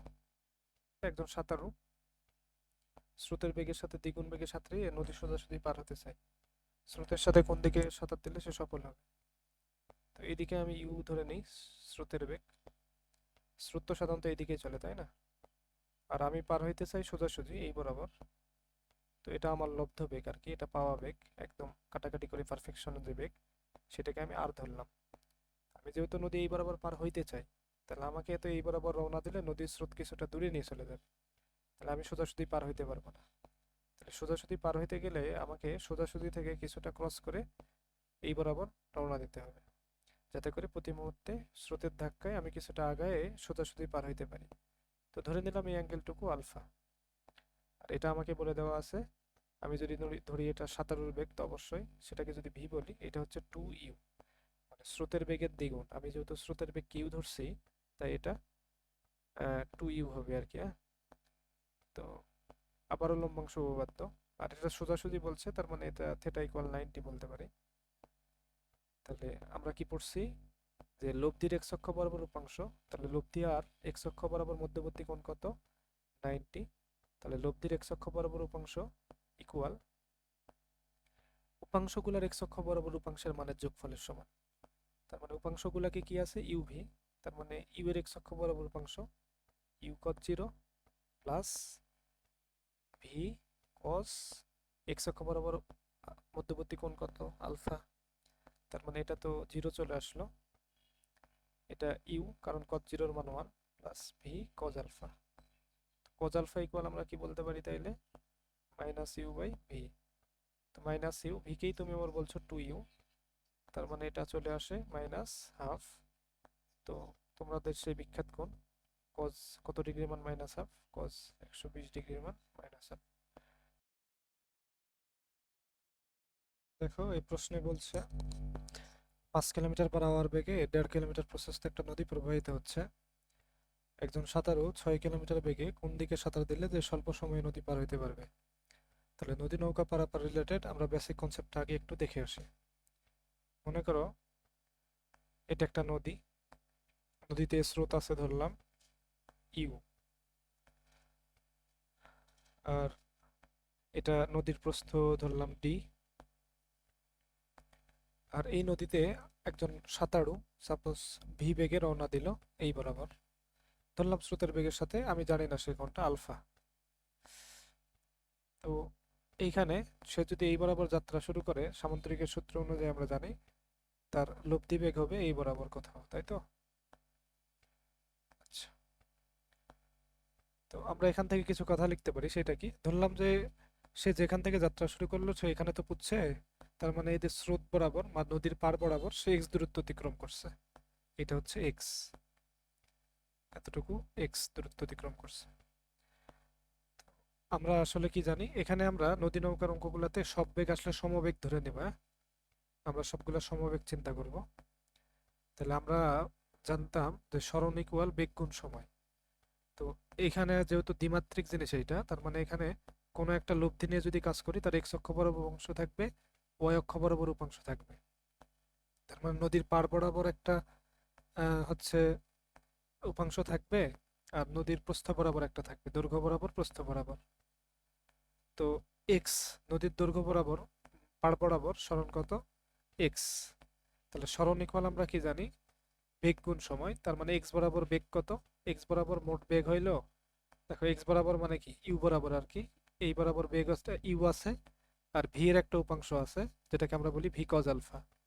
তার মানে এক্স বরাবর উপাংশ কি কি? ইউ প্লাস ভি এর একটা উপাংশ ভি কজ আলফা। তাহলে এটা মোট বেগ, আর সাথে কি লাগবে? মোট সময়। তো এটা গেল দৈর্ঘ্য বরাবর উপাংশ। এবার প্রস্থ বরাবর উপাংশ। প্রস্থ বরাবর সরণ ইকুয়াল প্রস্থ বরাবর বেগ। প্রস্থ বরাবর বেগ কত হবে? প্রস্থ বরাবর বেগ আছে একটা ইউ এর কজ 90, তাই তো? ইউ কজ এতটুকু কত? 90। তো এটা তো নেওয়া লাগবে না কারণ কজ 90 এর মান 0, তাহলে শুধু থাকবে ভি কজ 90 মাইনাস আলফা। এই পুরোটা আলফা হইলে এতটুকু তো 90 মাইনাস আলফা, তাই না? তার মানে ভি কজ 90 মাইনাস আলফা, আর কোনো বেগ নাই, আর বাকি থাকবে সময়। তার মানে ভি সাইন আলফা ইন্টু টি। তো এখান থেকে চাইলে আমরা একটা ইকুয়েশন দাঁড় করাইতে পারি। এটাকে যদি 1 নম্বর বলি, এটাকে যদি 2 নম্বর বলি, 1/2 করলে মোটামুটি আমরা এরকম জিনিস লিখতে পারি, x by d equal u plus v cos alpha by V sine alpha. তার মানে কি? দৈর্ঘ্য বরাবর সরণ বাই প্রস্থ বরাবর সরণ ইকুয়াল দৈর্ঘ্য বরাবর বেগ বাই প্রস্থ বরাবর বেগ। খুবই ইম্পর্টেন্ট, এটা আমরা সূত্র আকারে মনে রাখবো। আর যেখানে পরিচয়গুলো ইম্পর্টেন্ট, আলফা হইল স্রোতের বেগের সাথে সাঁতারুর উৎপন্ন কোণ, আর ইউ হইল গিয়ে স্রোতের বেগ, ভি হইল সাঁতারুর বেগ, এক্স দৈর্ঘ্য বরাবর সরণ, আর ডি প্রস্থ বরাবর সরণ। আচ্ছা, তো আর এখান থেকে আমরা একটা জিনিস লিখতে পারি, সেইটা কি? এখান থেকে 2 নম্বর ইকুয়েশন থেকে আমরা লিখতে পারি, যেহেতু আমরা পেয়েছি D equal V sine alpha into T, তার মানে এখান থেকে টি ইকুয়াল আমরা বলতে পারি D by V sine alpha. তো তোমরা যদি খেয়াল করো, টিটা ডিপেন্ড করতেছে নদীর প্রস্থ, সাঁতারুর বেগ, সাইন আলফা মধ্যবর্তী কোণ। এখানে কিন্তু কোথাও স্রোতের বেগের উপর সময়টা ডিপেন্ডেন্ট না। মানে স্রোত যত বেগে অথবা যত ধীরে যত জোরেই চলুক, টাইমটা স্রোতের বেগের উপর ডিপেন্ড করবে না। স্রোত অনলি ডিপেন্ড করবে, টাইম অনলি ডিপেন্ড করবে সাঁতারুর বেগের উপরে, ঠিক আছে? তো এই জিনিসটার মান যদি আমি সবচেয়ে বড় করতে চাই, টাইমটা যদি সবচেয়ে বড় বানাইতে যাই, তাহলে আমাকে উপরে বড় হইতে হবে, নিচে ছোট হইতে হবে। আর যদি সবচেয়ে ছোট বানাইতে যাই, মানে স্বল্পতম সময় বের করতে যাই, সেটাই মেনলি প্রশ্নে বলে, তাহলে স্বল্প করা মানে কি নিচে বড় হইতে হবে, হরটা বড় হইতে হবে। তো সাঁতারু বেগ যদি ফিক্সড হয়, স্রোত নদীর প্রস্থ যদি ফিক্সড হয়, তাহলে একমাত্র তোমার হাতে অপশন হলো তুমি কোন দিকে রওনা দিবা সেইটা। তার মানে সাইন আলফাকে তুমি যত বড় করতে পারবা, এই পুরা জিনিসটার ভ্যালু তত ছোট আসবে। তো সাইন আলফার সবচেয়ে বড় ভ্যালু কত তুমি জানো? 1, তাই তো? সাইন আলফার ম্যাক্সিমাম ভ্যালু 1, তার মানে ডি বাই বি। তার সাইন আলফা সবচেয়ে বড় যদি করো, তাহলে হরটা সবচেয়ে বড় আসবে, তারপরে পুরা টার্মটা সবচেয়ে ছোট আসবে, যেটাকে আমরা বলছি টি মিনিমাম বা স্বল্পতম সময়। তো এই রিলেটেড প্রশ্নই ছিল এটা। আমাকে বলছে যে কোন দিকে সাঁতার দিলে সে স্বল্পতম সময় নদী পার হতে পারবে। আমরা তো বুঝেই গেছি আসলে আমরা এটা ইনফরমেশন ছাড়াই করতে পারি। স্বল্পতম সময়ে নদী পার হইতে হলে কি হইতে হয়? T minimum equal D by V sine alpha, তাই তো? তো স্বল্প সময় মানে কি? এটা হইতে হবে ম্যাক্সিমাম, তার মানে ভি সাইন আলফা হইতে হবে সবচেয়ে বড়। এটা কখন সবচেয়ে বড় হয়? যখন সাইন আলফাটা সবচেয়ে বড় হয়। তার মানে সাইন আলফা কত ডিগ্রি হইলে সবচেয়ে বড় হয়? 1 হইলে। তার মানে আলফা ইকুয়াল কত? সাইন ইনভার্স 1, তার মানে কত? 90 ডিগ্রি। আর স্বল্পতম সময়টা বের করতে বলছে, কোন দিকে সাঁতার দিলে সেটা বের করছি। আর স্বল্পতম সময় সমান আমরা কি পড়ছি? D minimum equal D by v. তো নদীর প্রস্থ লাগবে ডি কত? 1.5 কিলোমিটার, এটা বলা আছে। আর ভি মানে সাঁতারু কত বেগে রওনা দিছে? 6, সেটা আমি এখানে বসাইলাম। আমরা যদি ভাগ করি, কত দাঁড়ায়? 1.5/6, আমাদের কাছে আসে মোটামুটি 1/4 আওয়ার। তো উত্তর দেওয়া আসলে মিনিটে, তাহলে মিনিটে নেওয়ার বুদ্ধি কি, আমরা জাস্ট 60 দিয়ে যদি গুণ করে দিই, তাহলে মিনিট পাবো, যেটা আসে 15 মিনিট। স্রোত না থাকলে এক ব্যক্তি 100 মিটার চওড়া একটা নদী সাঁতার দিয়ে ঠিক সোজাসুজি ভাবে 4 মিনিটে পার হয়। তার মানে ব্যাপারটা হলো, যদি আমরা একটা নদী চিন্তা করি, নদী সোজাসুজি পার হওয়া মানে নদীর যে বিন্দু থেকে যাত্রা শুরু করবে ঠিক প্রতিপাত বিন্দু বা সোজা বিন্দুতে আমি যাই বুঝবো, এটাকে বলছি সোজাসুজি পার হওয়া। তো এই নদীটা আসলে 100 মিটার চওড়া, প্রশ্নে বলা আছে, মানে এর লেন্থটা হবে 100 মিটার, 100 মিটার চওড়া। তো এটা সাঁতার যদি মানে নদীতে যদি স্রোত না থাকতো, একদম নদী শান্ত, এরকম নদীতে সাঁতার দিয়ে সে পার হয় 4 মিনিটে। তার মানে এতটুকু পার হইতে লাগে 4 মিনিট তার। আচ্ছা, যদি স্রোত থাকে তাহলে 5 মিনিটে এই পথটা পার হয়। তো স্রোত থাকলে তো তার ব্যাপারটা এমন হবে না, মনে করো যখন তার স্রোত থাকবে নদীতে, তখন শুধু তখন যদি সে এই বরাবর পার হইতে চায়, তাকে যাত্রা শুরু করবে একটু আগায়, যাতে করে প্রতি মুহূর্তে স্রোত ধাক্কা দিয়ে এইখানে সে তাকে পৌঁছাইতে পারে। তখন তাকে এই বরাবর রওনা দিতে হবে, তাই তো? মানে একটা কোণ করে, আলফা কোণ করে। তো আমাকে বের করতে বলছে স্রোতের গতিবেগ, মানে এই যে স্রোতটা কত গতিবেগে চললে তাকে এই বরাবর রওনা দিতে হবে। তো আমরা এটা একটু দেখি তাইলে। আমরা আগে সাঁতারুর বেগটা জানার চেষ্টা করি। সাঁতারুর বেগ মানে কি? স্থির অবস্থায় সাঁতারু তার নিজের পাওয়ারে কতটুকু আগাইছে। নদীর প্রস্থ 100 মিটার, সেটা হচ্ছে 4 মিনিটে পার হয়। তো আমি তো জানি, আমি শুরুতেই বলছি নদীর যতগুলো অঙ্ক করবা তুমি বেগ রিলেটেড সরণ রিলেটেড সবগুলোকে সমবেগ চিন্তা করবা। তাহলে এস ইকুয়াল ভিটি, এটা তো জানোই তাই না? সরণ আর সরণের দিকে বেগ ইন্টু সময়। তাহলে সরণ এখানে কত? 100, যখন এমনি নর্মাল অবস্থায়। ভিটা ভাগ হবে ভি কত? 4। ও ভিটা বের করব, টাইমটা হচ্ছে 4। তার মানে ভিটা কত? ভি ইকুয়াল হইল 25 মিটার/মিনিট। ওকে, তাহলে এটা আসলে কার বেগ? এটা সাঁতারুর বেগ, সাঁতারুর অরিজিনাল বেগ, এটা সাঁতারুর। আচ্ছা, তাহলে আমরা যদি একটু চিত্রটা ভালোভাবে দেখি, যে সাঁতারুই আসলে পার হইতে পারে 25 মিটার/মিনিট বেগে, আর নদীর প্রস্থ 100। তো সে এই বরাবর এখন পার হইছে, এটা মোটামুটি 5 মিনিটে পার হইছে। তারপর যখন স্রোত থাকে তখন লব্ধি বেগটা এই বরাবর কত? 100 মিটার গেছে 5 মিনিটে, তার মানে 100 মিটার 5 মিনিটে গেলে বেগ হয় এরকম 20 মিটার/মিনিট। ঠিক আছে? তার মানে এই বরাবর কত বেগে পার হয়েছে? 20 মিটার/মিনিট। এখন যেহেতু সে এই বরাবর 20 মিটার/মিনিট বেগে পার হইতে চাইছে, স্রোতের বেগ প্রতিকূলতার মধ্যেও, তার মানে তাকে যাত্রা শুরু করতে হবে এই বরাবর। তো সাঁতারুর অরিজিনাল বেগ কত আমরা বের করছি? 25 মিটার/মিনিট। আর স্রোত কোন দিকে চলতেছে? স্রোত চলতেছে এই বরাবর, ঠিক আছে? তার মানে আমরা এই বরাবর বেগটা বের করতে পারলেই এই অঙ্কটা সেট। আমরা শিফটিং প্রপার্টি ইউজ করছিলাম, সেটা কেমন? কোন একটা ভেক্টরকে মান এর দিকে অপরিবর্তিত রেখে কি করা যায়? স্থানান্তর করা যায়। তাহলে এই দিকের যে ভেক্টরটা দেখতেছি আমরা চাইলে এটাকে শিফট করে এখানে চিন্তা করতে পারি। তাহলে এটা দেখতে একটা সমকোণী ত্রিভুজের মতো লাগে, তাই তো? তো সমকোণী ত্রিভুজের মতো যদি আমরা মনে করি, তাহলে অতিভুজটা হবে 25, এটা স্কোয়ার ইকুয়াল লম্ব স্কোয়ার, তাহলে 20 স্কোয়ার। আর স্রোতের বেগটা আমরা যদি সেটাকে ইউ বলি তাহলে ইউ স্কোয়ার হবে। তার মানে ইউ স্কোয়ার ইকুয়াল কত?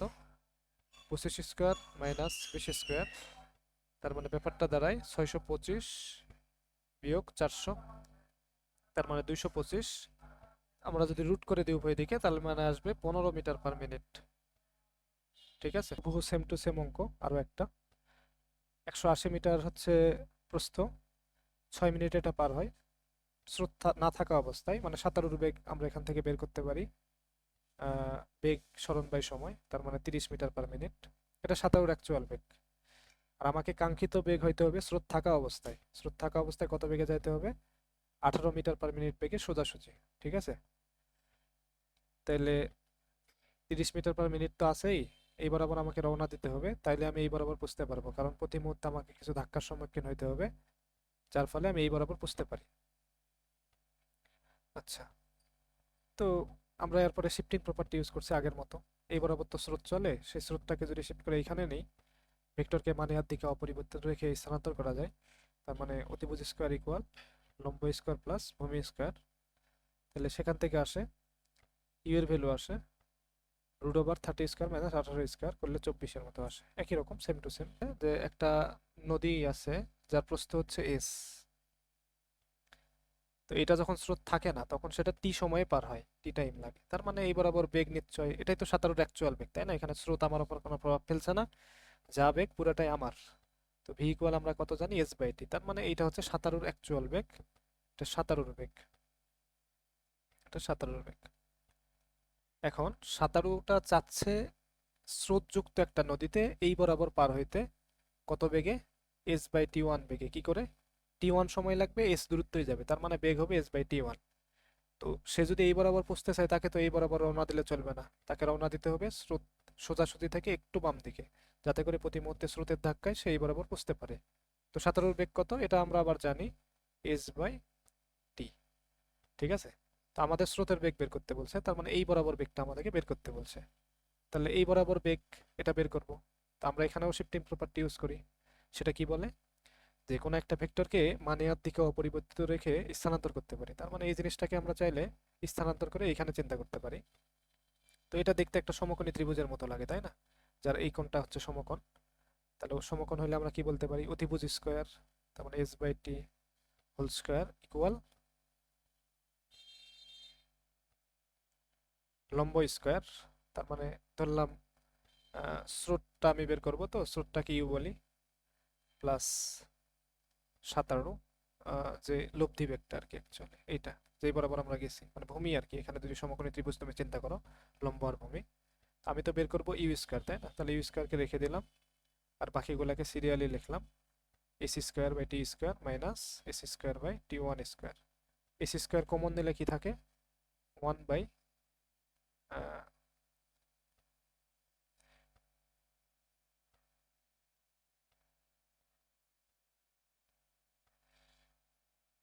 এখানে ac² কমন নিলে কি থাকবে? এখানে ac² কমন নিলে থাকবে 1/t² মাইনাস 1/t1²। এবার যদি আমি উভয় দিকে রুট করে দিই তাহলে ইউ এর ভ্যালুটা পাবো। তাহলে ac² উপর রুট করলে শুধু এস থাকবে, আর বাকি পুরাটার উপরে ভ্যালু বসাই দিলাম 1/t² মাইনাস 1/t1², যেটা আমাদের কাঙ্ক্ষিত রেজাল্ট। এটা কিন্তু ভর্তি পরীক্ষায় আসা একটা প্রশ্ন। বলা আছে যে চিত্রে এসি বরাবর প্রবাহিত নদী একজন সাঁতারু t1 সময়ে এবি দূরত্ব, তার মানে এবি দূরত্ব পার হইতে ওর সময় লাগে t1, আর t2 সময় এসি দূরত্ব অতিক্রম করলো। এসি মানে ডি, ডি প্লাস ডি মানে দুইটা দূরত্ব, 2d দূরত্ব আর কি। এখন ওরা বলছে যে এই সময়টা এটা লাগবে T2 আর ওটা লাগবে T1, কিন্তু একটা নদীর প্রস্থ বরাবর আর একটা দৈর্ঘ্য বরাবর। ঠিক আছে, তো আমরা একটু দেখি। তারপরে একদম আমাকে যা বের করতে বলছে সেটা হচ্ছে T1 আর T2-র অনুপাত বের করতে বলছে। তাহলে শুরুতে আমাকে আগে T1 বের করতে হবে, তারপর T2, তারপর ভাগ করে দিব। ঠিক আছে, তাহলে আসি T1 নিয়ে আমরা একটু কাজ করি। তো এটা যদি আমরা একটা নদী চিন্তা করি, আমি এই বরাবর পার হইতে চাচ্ছি। ঠিক আছে, অলরেডি স্রোত আছে। স্রোতের বেগ আমি যদি ইউ ধরি বা ভি ধরি, এটা স্রোতের বেগ ধরলাম। আর সাঁতারুর বেগ বা সাঁতারুর বেগ ইউ বলা, স্রোতের বেগ ভি বলা, এটা দেওয়াই আছে। তাহলে সাঁতারুর বেগ ধরলাম ইউ, এটা দেওয়া আছে। যেহেতু আমি সোজা পার হইতে চাচ্ছি, তার মানে আমাকে একটা অ্যাঙ্গেলে রওনা দিতে হবে, যেটাকে আমরা বলছি আলফা অ্যাঙ্গেল, মানে সোজা থেকে একটু দূরে। আমরা ভেক্টরকে মানে আর পরিবর্তিত রেখে দিক অপরিবর্তিত রেখে স্থানান্তর করতে পারি, যেটাকে আমরা বলছি শিফটিং প্রপার্টি। তাহলে ভি কে চাইলে আমরা এখানে স্থানান্তর করতে পারি। তো এটা দেখতে এখন সমকোণী একটা ত্রিভুজের মতো লাগে। তাহলে এই বরাবর আমরা বেগ কনসিডার করতে পারি। তো এই বরাবর বেগ তাইলে কত আসবে? এই বরাবর বেগ আসবে অতিভুজ স্কোয়ার ইকুয়াল লম্ব স্কোয়ার, আর যেটা জানি না আমি এটার নাম দিই এ বি। তাহলে এ বি স্কোয়ার। তাহলে এ বি বরাবর বেগ কত? You square minus V square. তাহলে এ বি বরাবর বেগ পেয়ে গেছি, এ বি বরাবর সময়ও আমার জানা, এ বি বরাবর দূরত্বও জানি। ঠিক আছে, সবই জানি। তার মানে এখান থেকে আমি T1 চাইলে বের করতে পারি। T1 মানে কি? এ বি বরাবর যে সময়টুকু আমার লাগছে। আমরা তো জানি সরণ ইকুয়াল বেগ গুণ সময়, তাই তো?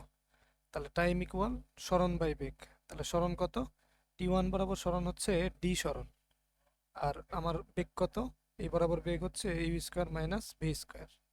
তাহলে প্রথম পর্ব আমাদের শেষ, এখন T2 বের করার পালা। আমরা যদি T2-র কথা খেয়াল করি, T2 গেছে এই বরাবর, এসি বরাবর। তো এসি বরাবর আমাদের কোনো এসি বরাবর মোট বেগ কত আমরা যদি একটু খেয়াল করি, এই বরাবর এসি বরাবর মোট বেগ হইল সাঁতারুর বেগ। আহ, সাঁতারু তো এই বরাবরই চলবে, তাই তো?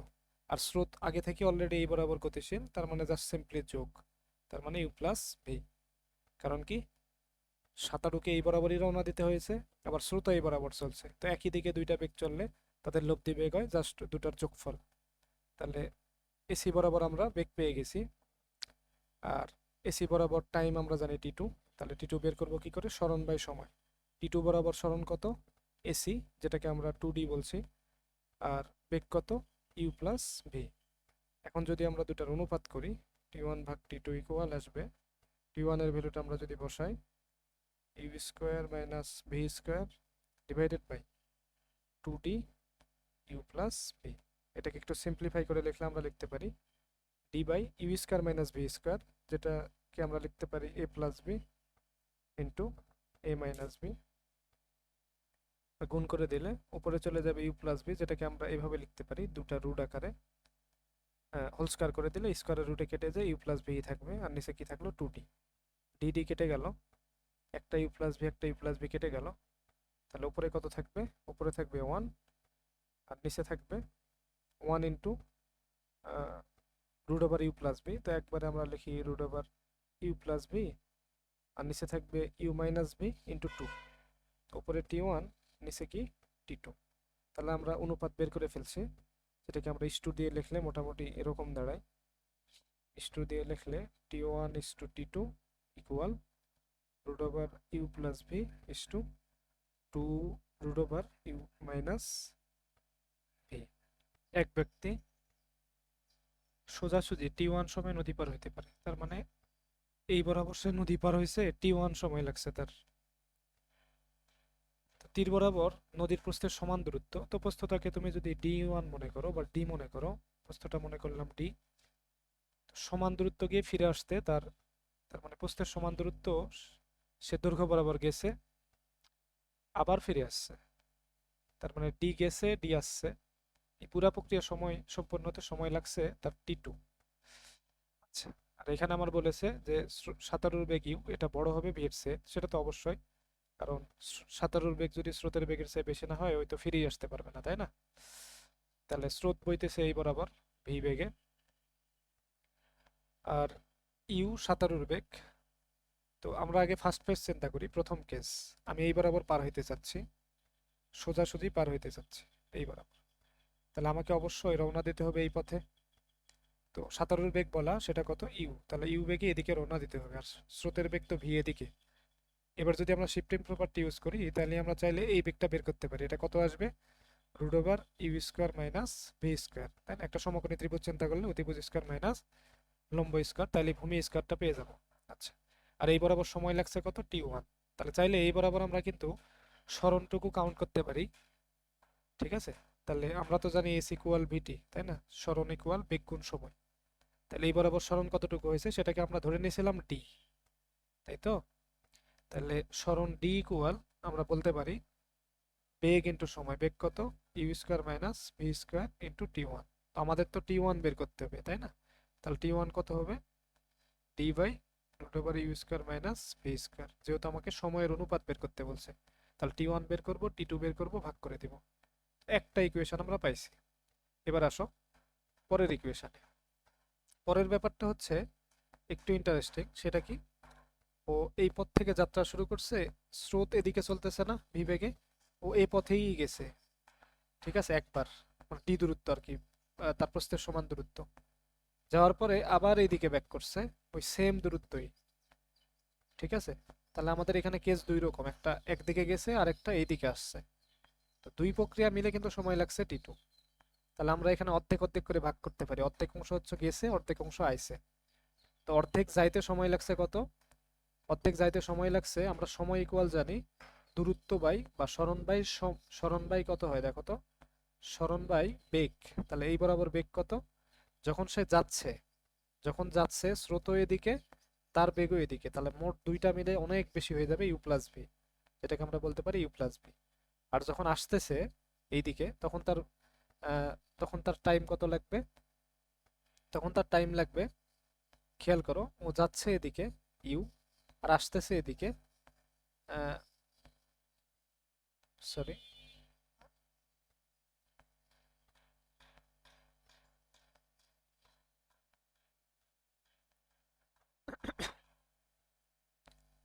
নদী প্রস্থ প্রবাহিত হচ্ছে, নদীটা প্রবাহিত হচ্ছে ভি বেগে এই বরাবর, আর ওই আসতেছে ইউ বরাবর, ইউ বেগে এই বরাবর। তো ইউ যেহেতু বড়, তার মানে মোট লব্ধি বেগ থাকবে ইউ মাইনাস ভি, তাই তো? আর দূরত্ব তো ডি গেছে, আর তার বেগ হলো ইউ মাইনাস ভি। তো এখানকার সময় আর এখানকার সময় দুইটা যোগ করলে আমরা পাবো টি2। কারণ কি, টি2 হইলো মোট সময়, যাওয়া প্লাস আসা। আমরা গেছি প্লাস আসছি, যতটুকু সময় লাগছে দুটা যোগ করলে টি2 পাবো, তাই তো? আচ্ছা, এইবার আমরা ক্যালকুলেশন করি। তাইলে এটা একটু আমরা ক্যালকুলেশন করলে ব্যাপারটা এমন দাঁড়ায়, U plus V U minus লি লসাগু নিতে পারি। তাহলে কত থাকে, ডিটা আমরা কমন নিয়ে ফেলি আগে। তাহলে এখানে থাকে U minus V plus U plus V equal টি2। তাহলে ভি ভি কেটে গেল, তাহলে উপরে কত থাকে, 2u, আর ডি তো একটা গুণ আছেই। আর নিচেরটা চাইলে দেখো একটা সূত্র বলতে পারি, এ plus B A minus B, তাহলে U square minus B square equal টি2, ঠিক আছে? তাহলে এটাকে আমরা বলি সেকেন্ড ইকুয়েশন। তো আমাদের তো অনুপাত বের করতে হবে, তাই না? তার মানে আমরা 1/2 করি, যেহেতু আমাকে টি1 আর টি2 এর অনুপাত বের করতে হবে। তাহলে টি1 বাই টি2, টি1 কত, টি1 হচ্ছে d by root over you square minus V square, ভাগ করবো কাকে, টি2 কে, তাই ওটা উপরে লিখে দিলাম u square minus V square by 2 du, ঠিক আছে? ডি ডি কেটে দিলাম। তাহলে উপরে কত থাকে, এই জিনিসটাকে আমি চাইলে এভাবে লিখতে পারি, root over U one minus V one square root over you square minus V one square, ঠিক আছে? Divided by root over you square minus V square, আর এখানে 2u, একটা কেটে দিলাম। তাহলে উপরে থাকে root over you square minus V square divided by 2u, যেটা আমাদের প্রমাণ করতে বলছিল। পারাপারের কথা আসছে, মানে নদী পার হই, আহ, এখানে যেহেতু পারাপারের কথা আসছে, মানে নদী পার হচ্ছে আবার এই পারে আসতেছে, এটাকে বলছি পারাপার। সুতরাং আমরা এখানে একটা ডি ইউজ না করে দুইটা ডি ইউজ করবে, পার হইছে আবার আসছে, তাই এখানে 2d ইউজ করলাম, ঠিক আছে? তাহলে সবগুলাই যদি 2d চেঞ্জ করে ফেলি তাহলে এখানেও 2d, তাহলে 2d চেঞ্জ হয়ে গেলে 2 কেটে যাবে অ্যাকচুয়ালি, তাহলে 2 কেটে যাবে, তাহলে থাকে এটা, যেটাকে আমরা ইস টু আকারে লিখলে বলতে পারি t1 is to t2 equal root over you square minus V square is to 2u। ঠিক আছে, একজন ক্ষুদ্রতম পথে যাচ্ছে আর একজন ক্ষুদ্রতম সময়ে যাওয়ার চেষ্টা করছে। আমরা আগে ফার্স্ট কেসটা আগে দেখি সে কি করছে অ্যাকচুয়ালি। এখানে বলা আছে যে ভি বেগে প্রবাহিত একটা নদী, তার মানে একটা নদী প্রবাহিত হচ্ছে ভি বেগে, আর একজন সাঁতারু যার বেগ হচ্ছে ইউ1, সে পার হইতে চাইছে এই বরাবর। তো যেহেতু এই বরাবর সে পার হইতে চাচ্ছে, তাকে নিশ্চয়ই এই বরাবর রওনা দিতে হবে, যেটার বেগ বলা আছে ইউ1। তাইলে আমরা শিফটিং প্রপার্টি ইউজ করে ভিটাকে চাইলে এখানে কল্পনা করে এটা একটা সমকোণী ত্রিভুজের মতো মনে হয়, তখন আমরা এই বেগটা বের করতে পারি। এটা কি অতিভুজ স্কোয়ার মাইনাস লম্ব অথবা ভূমি স্কোয়ার। ঠিক আছে, তাহলে এই বরাবর আমি বেগ পেয়ে গেছি। আচ্ছা, তাহলে এই বরাবর দূরত্ব আমি ধরি d1, মানে দুজন তো আসলে একই সময়ে যাত্রা শুরু করছে, আবার একই বেগে একটা নদী পার হওয়ার জন্য একসঙ্গে যাত্রা শুরু করছে, আবার উভয়ে নদীর অপর তীরে একই সাথে পৌঁছাইছে, মানে দুজনের সময়টা সেম লাগছে। তার মানে এটাকে যদি বলি টি টাইম, তাহলে টি টাইম হইলে ডি বাই ইউ1 স্কোয়ার মাইনাস ভি স্কোয়ার, ওইটারও সেম সময় লাগছে। ও কি করছে, টি মিনিমাম কার উপর ডিপেন্ড করে বলতো? টি মিনিমাম ডিপেন্ড করে শুধুমাত্র সাঁতারুর বেগের উপরে, মানে এখানে কিন্তু স্রোতের বেগের উপর কোনো ডিপেন্ডেন্স নাই। তো টি রিলেটেড সূত্র আমরা কি শিখছিলাম? এটা ছিল নদীর প্রস্থ বাই সাঁতারুর বেগ। তো এখানে দ্বিতীয় ক্ষেত্রের কথা আমরা বলছি, অপরজন তার বেগ আসলে কত, ইউ2 আর সাইন আলফা। তো আমরা চাচ্ছি এটা সবচেয়ে মিনিমাম করতে, টিটা মিনিমাম করতে, তাহলে সাইন আলফাকে অবশ্যই কত হইতে হবে, 1 হইতে হবে। তাইলে টি মিনিমামটা কত, ডি বাই ইউ2। তো আমাদের আবার বলা আছে দুই টাইমটা সমান, তাহলে এই টাইম আর এই টাইম কি সমান, তাহলে এটাও অবশ্যই কি হবে, টি হবে। তো টি ইকুয়াল আমরা বলতে পারি ডি বাই ইউ2। তো যেহেতু সত্যমতে দুইটা সমান, তার মানে আমরা বলতে পারি ডি বাই ইউ1 square minus V square equal D by ইউ2। এবার যদি আমি ডি কেটে দিই, এবার আড়াআড়ি গুণ করতে পারি, তাহলে ইউ2 ইকুয়াল কত আসবে, রুট ওভার ইউ1 স্কোয়ার মাইনাস ভি স্কোয়ার, উভয় দিকে বর্গ করে দিলে ইউ2 স্কোয়ার ইকুয়াল ইউ1 স্কোয়ার মাইনাস ভি স্কোয়ার। তো ভি স্কোয়ার ইকুয়াল কত আসবে, এটা আসবে ইউ1 স্কোয়ার মাইনাস ইউ2 স্কোয়ার, যেখানে অবশ্যই ইউ1টা ভি এর চেয়ে বড়, কারণ ভি তো হচ্ছে সাঁতারু, ভি তো হচ্ছে স্রোতের বেগ, আর ইউ1টা তো হচ্ছে সাঁতারুর বেগ। তো সাঁতারুর বেগ যদি স্রোতের বেগের চেয়ে বেশি না হয়, তাহলে তো কখনোই সাঁতারু নদী পার হইতে পারবে না, তাই না?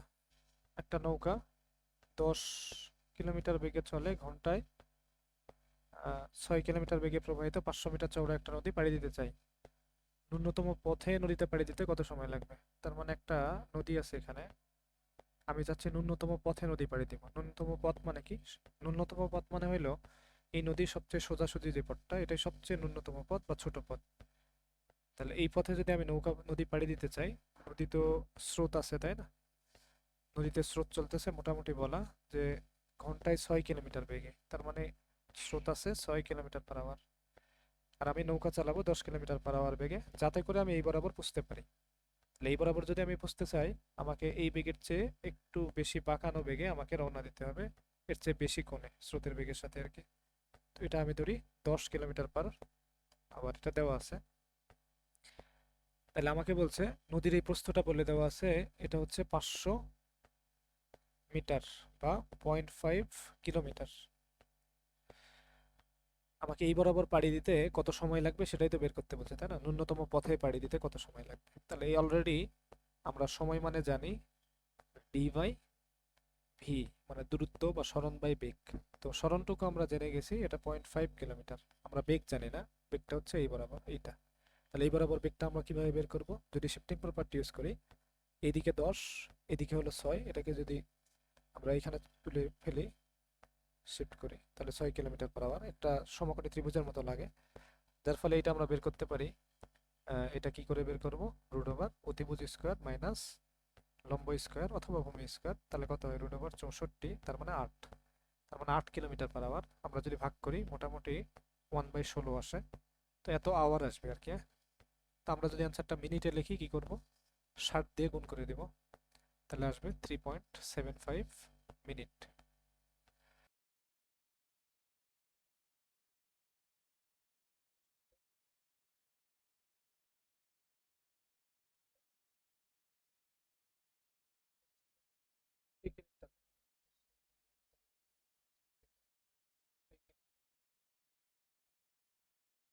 দুইটা নৌকার একটা, এখানে কেস দুইটা। তো দুইটা কেসের মধ্যে প্রথম কেস বলছে ওরা 5 কিলোমিটার/আওয়ার বেগে ক্ষুদ্রতম পথে। তো আমরা জানি ক্ষুদ্রতম পথ মানে এই পথটা, তাই তো? তাহলে এই পথে যদি কাউকে পৌঁছতে হয়, তাকে যাত্রা শুরু করতে হবে কিভাবে? তাকে যাত্রা শুরু করতে হবে ক্ষুদ্রতম পথ থেকে একটু ক্লকওয়াইজ, একটু এইদিকে ঘুরবে, অ্যান্টি ক্লকওয়াইজ ঘুরে একটু অ্যাঙ্গেল তৈরি করে যাব আমরা। তো এই বেগটা আসলে কত? ওরা বলছে 5 কিলোমিটার/আওয়ার। তাহলে আমরা শিফটিং প্রপার্টি ইউজ করে, এটা তো 3, এইটা আমরা বলতে পারি এটা কত? দেখতে পিথাগোরাসের মতো, 5² - 3², তার মানে 4 কিলোমিটার/আওয়ার বেগে সোজাসুজি সে রওনা দিবে, লব্ধি বেগটা আর কি পাবে। তো এই বরাবর আমি দূরত্বটুকু জানি 550, তাহলে টাইমটা বের করতে পারি আরামে। তো টি1 কত? তাহলে টি1 হলো, টাইম হচ্ছে এই বরাবর দূরত্ব কত আমরা দেখছি 0.55 কিলোমিটার, আর এই বরাবর টাইম কত লাগছে, এই বরাবর বেগ হইল 4 কিলোমিটার/আওয়ার, তাহলে টাইমটা পেয়ে যাব, যেহেতু আমরা জানি c1 pt। তাহলে আমরা যদি ভাগ করি, তাহলে মান আসে হইল 11/80, এটা আওয়ার, ঠিক আছে? আমরা যদি মিনিটে নেই, তাহলে 60 দিয়ে গুণ করে দেব, তাহলে 11/80 60 ইকুয়াল মোটামুটি আসে হইল 8.25 মিনিট। তো এটা গেল প্রথম সময়। এবার দ্বিতীয় ক্ষেত্রে কি বলছে? অপরটা একই বেগে ক্ষুদ্রতম সময়ে নদী পার হইতে চাচ্ছে। তো ক্ষুদ্রতম সময়ে নদী পার হইতে গেলে আমরা জানি টি ইকুয়াল নদীর প্রস্থ লাগে, সেটা দেওয়া আছে 0.55, আর সাঁতারুর বেগ। তো সাঁতারুর বেগ কত আমরা দেখছি 5 কিলোমিটার/আওয়ার, ঠিক আছে? তাহলে যদি ভাগ করি কত আসে? 0.11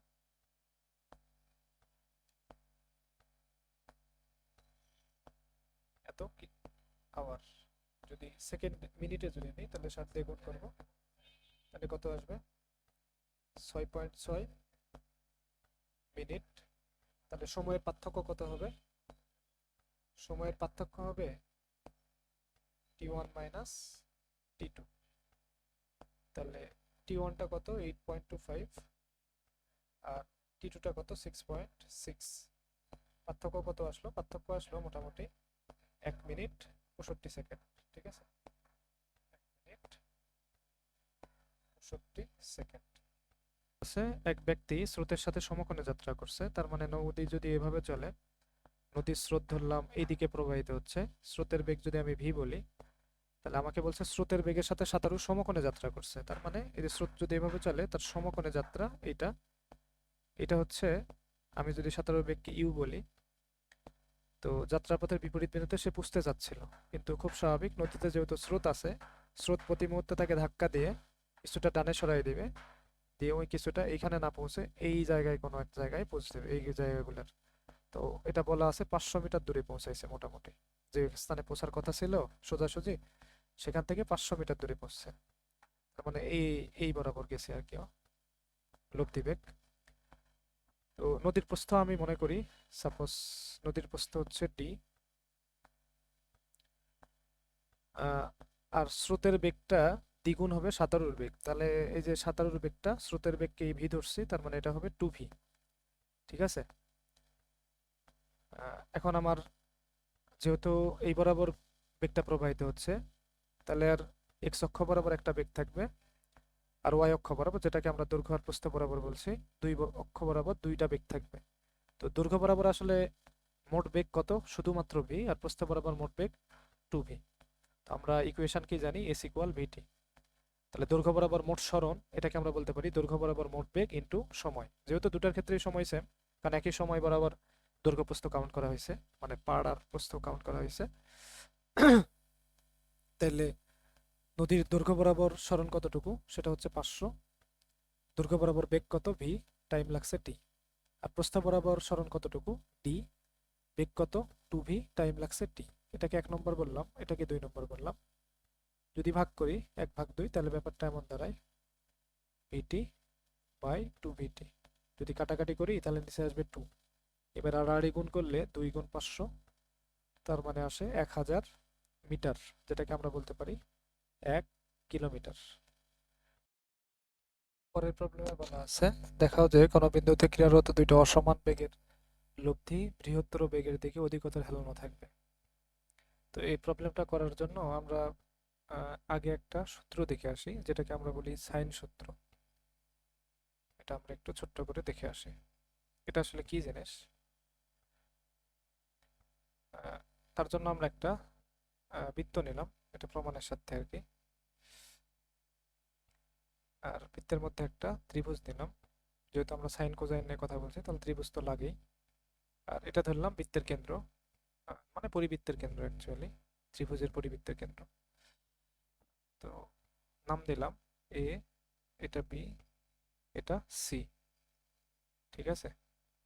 আর প্রমাণের সাথে আমরা একটা কাজ করি, সেটা হচ্ছে কেন্দ্র বরাবর আমরা যদি এইটা যদি টানি, এটাকে আমরা কি বলি, এটার নাম কিন্তু ব্যাস, বৃত্তের ব্যাস, তো এটাকে আমরা ডি বললাম। আর প্রমাণের সাথে আমরা ডি আর সি কে যুক্ত করে দিলাম ডিসি। তো আমরা জানি এটা একটা, এইটা বৃত্তের অর্ধেক দিয়ে গেছে, মানে অর্ধ বরাবর গেছে। অর্ধবৃত্তস্থ কোণ আমরা জানি এক সমকোণ হয়, তাই না? তার মানে এই যে অর্ধেকটা এখান থেকে বৃত্তের উপর আক্রান্ত যে রেখাগুলা, এটা একটা এটা একটা, এই দিয়ে যে কোণ তৈরি হবে সেটা একটা অর্ধবৃত্তস্থ কোণ, আর এর মান হইলো এক সমকোণ। ঠিক আছে, এটা তো আমরা মুখস্থ সেই ছোটবেলায় উপপাদ্য পড়ছি। তাহলে এখানে যদি আমরা একটা কাজ করি, তাহলে আমরা কিন্তু বলতে পারি যে এখানে যদি সাইন খাটাই, আমরা সাইন ডি অ্যাঙ্গেল নিয়ে যদি কাজ করি, তাহলে আমরা বলতে পারি লম্ব বাই অতিভুজ। তার লম্ব কোনটা, ডি এর রেসপেক্টে লম্ব হইলো এসি, আর অতিভুজ হইলো গিয়ে, অতিভুজ হইলো এডি। ঠিক আছে। তো এ এর বিপরীত বাহুটাকে আমরা এ বাহু বলি, যেমন বিসিটা এ বাহু। বি এর বিপরীতে যে বাহুটা এসি সেটাকে আমরা বলি বি বাহু। বাহুগুলোকে সাধারণত আমরা ছোট অক্ষর হাতের অক্ষর দিয়ে প্রকাশ করি, তাই তো? এসি বরাবর এই বাহুটা বি বাহু, কারণ বি কোণের রেসপেক্টে আছে। আর এডিটা হলো এই বৃত্তের ব্যাস। তো ব্যাসার্ধকে আমরা যদি আর বলি, তাহলে ব্যাসটা নিশ্চয় হবে 2r। তাহলে সাইন ডি কত আসলো, সাইন ডি আসলো ভি বাই 2r। তো এই যে ডি কোণটা, এই ডি কোণটা কিন্তু এই চাপের উপরে আছে, এই চাপ এসি চাপের উপরে, এসি চাপের উপরে এই এডিসি কোণটা আছে, আবার এই সেম চাপের উপরে এ বি সি কোণটাও আছে। তো আমরা পড়ছিলাম যে একই চাপের উপর দণ্ডায়মান সকল বৃত্তস্থ কোণ কি সমান, তার মানে এখানে বি কোণ আর এই ডি কোণটা সমান। তাহলে চাইলে আমরা এই ডি কোণটাকে রিপ্লেস করে বলতে পারি সাইন বি কোণ, এটা কত, বি বাই 2r। তো নিশ্চয়ই বুঝতেছো, এই চিত্রটা যদি একটু অন্যভাবে আঁকতাম, তাহলে আমরা বলতে পারতাম সাইন এ ইকুয়াল, যেই কোণটা নিছি তার বাহুটা রেসপেক্টে বাহুটা পড়ছে। তার মানে এ নিলে এখানে এ আসতো আর 2r, আর সাইন এখানে সি নিলে এটা আসতো সি বাই 2r। তো আমরা সবগুলা যদি একটু মডিফাই করি, তাহলে সবগুলা থেকে আমরা এরকম জিনিস লিখতে পারি, 2r equal b by sine b, 2r equal a by sine a, 2r equal c by sine c. তার মানে আলটিমেটলি সবগুলাই সমান। তো এইগুলো আসলে কই থেকে আসলো, দেখো উপরে যে বাহুটা নিয়েছি, এই যে বি বাহুটা নিয়েছি, তার বিপরীত কোণ নেওয়া লাগবে সাইন বি। তার মানে b by sine b equal, যখন এ বাহুটা নিয়েছি, এ বাহু মানে কি, এ কোণের রেসপেক্টে যে বাহুটা, এই বাহুটা, এটা এই কোণ, এ বাহু। এ বাহু নিলে তার বিপরীত কোণটা নেওয়া লাগবে সাইন এ। যখন সি বাহুটা নিব, সি বাহু কি, সি কোণের রেসপেক্টে যে বাহুটা, এটা, এইটা যখন নিব তখন তার বিপরীত কোণ সাইন সি নিতে হবে। তো এটা আসলে সাইন সূত্র।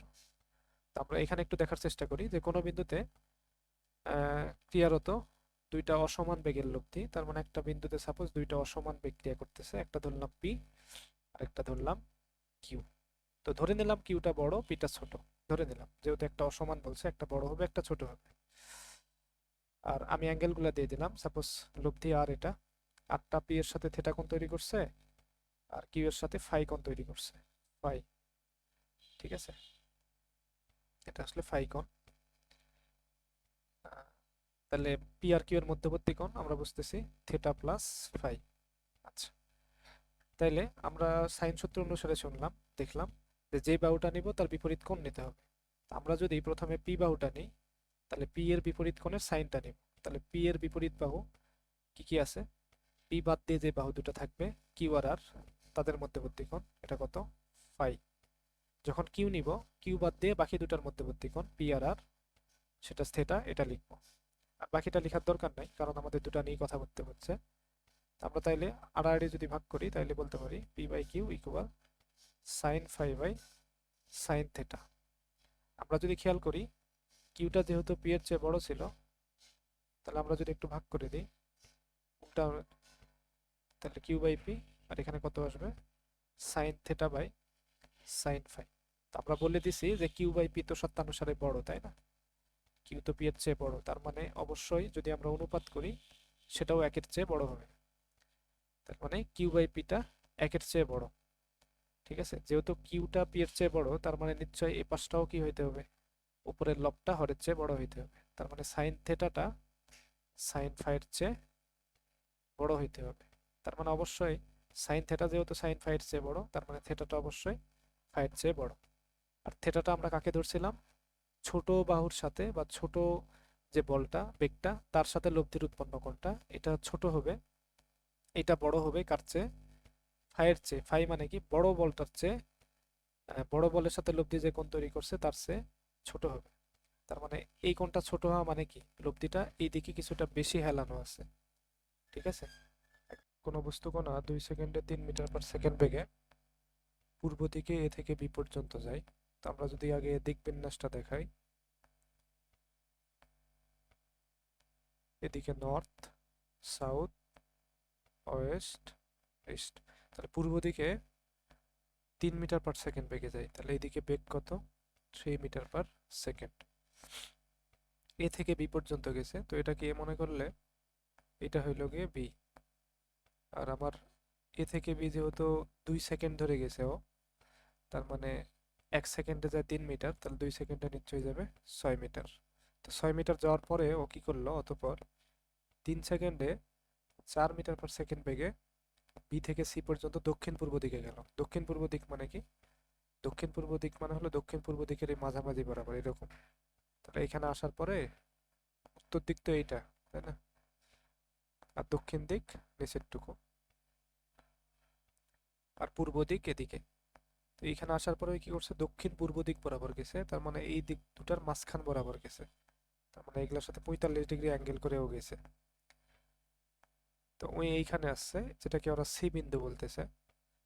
তারপরে বলছে যে এ ও সি বিন্দু, এখানে আসলে সি হইতো, এ ও সি বিন্দু দূরত্ব বের করতে বলছে। তার মানে এ থেকে সি বিন্দু কত দূরে আছে সেটার দূরত্বটা আমরা বের করব। তো এই যে বি থেকে, এই যে বি থেকে সি পর্যন্ত যে ডিস্টেন্সটুকু, এটা কাভার করছে ও 4 মিটার/সেকেন্ড বেগে। এটা 4 মিটার/সেকেন্ড বেগে গেছে, গেছে কত সেকেন্ড, 3 সেকেন্ড ধরে। তার মানে এই বরাবর যে লব্ধি বেগ, এটা 3 সেকেন্ডের হিসাব। তাহলে 3 সেকেন্ডে যদি হয়, ও তো 3 সেকেন্ডে কতখানি যাবে, 1 সেকেন্ডে যা 4 মিটার, তাহলে 3 সেকেন্ডে যাবে 3×4 = 12 মিটার। তাহলে এই বরাবর বিসি বরাবর দূরত্বটুকু হইল তার, বিসি বরাবর 12 মিটার, তারপরে এবি বরাবর 6 মিটার। আমরা বের করব এসি বরাবর ডিস্টেন্সটুকু। তাহলে এসি কোনো একটা সমকোণী ত্রিভুজের অতিভুজ হইলে আমরা কিন্তু দূরত্বটুকু বের করতে পারতাম। এজন্য আমরা ফলাফলের সাথে এখানে একটা সমকোণী ত্রিভুজ কল্পনা করব, যার সমকোণী ত্রিভুজের এতটুকু অংশ আমরা জানি, আরেকটু জানলে মোটামুটি আমরা ভূমি বা লম্বটুকু জেনে যেতাম। তো এটা বের করা খুব সহজ, কারণ কি, এই বেগটা হইলো এই যে লব্ধি বেগ, এর একটা উপাংশ এক্স অক্ষ বরাবর। তার মানে এটা কত সেকেন্ড ধরে চলতেছে, এটা চলতেছে 3 সেকেন্ড ধরে। এই বরাবরও তো গেছে 3 সেকেন্ড, আর এই বরাবর ওর বেগ কত, 3 মিটার/সেকেন্ড। এই বরাবর বেগও 3 মিটার/সেকেন্ড, এই বরাবর চলছেও 3 মিটার/সেকেন্ড, তার মানে এ চলছে 9 মিটার।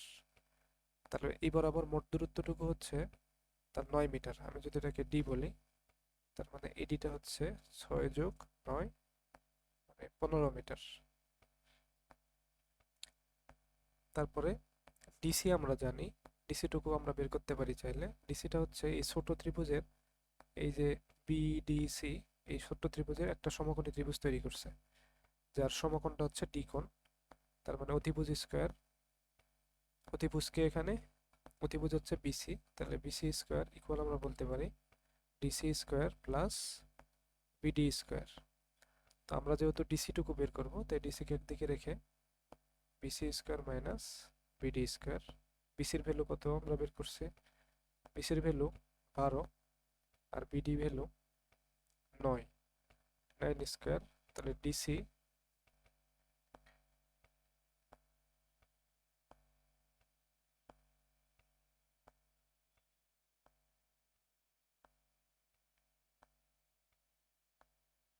3√7 বা √63। আমাদের দরকার তো এসিটা। তো এডিসি আবার সমকোণী ত্রিভুজ, তার মানে এডিসি যদি আবার সমকোণী ত্রিভুজ হয়, তাহলে এখানে আমরা বলতে পারি আবার AC square equal DC square plus এডি স্কোয়ার। ডিসির ভ্যালু কত? √63, তার উপরে স্কোয়ার, প্লাস এডির ভ্যালু কত? এডির ভ্যালু 15, তার উপরে স্কোয়ার। আমরা এসি বের করব, তাহলে এসি ইকুয়াল কত হবে? রুট ওভার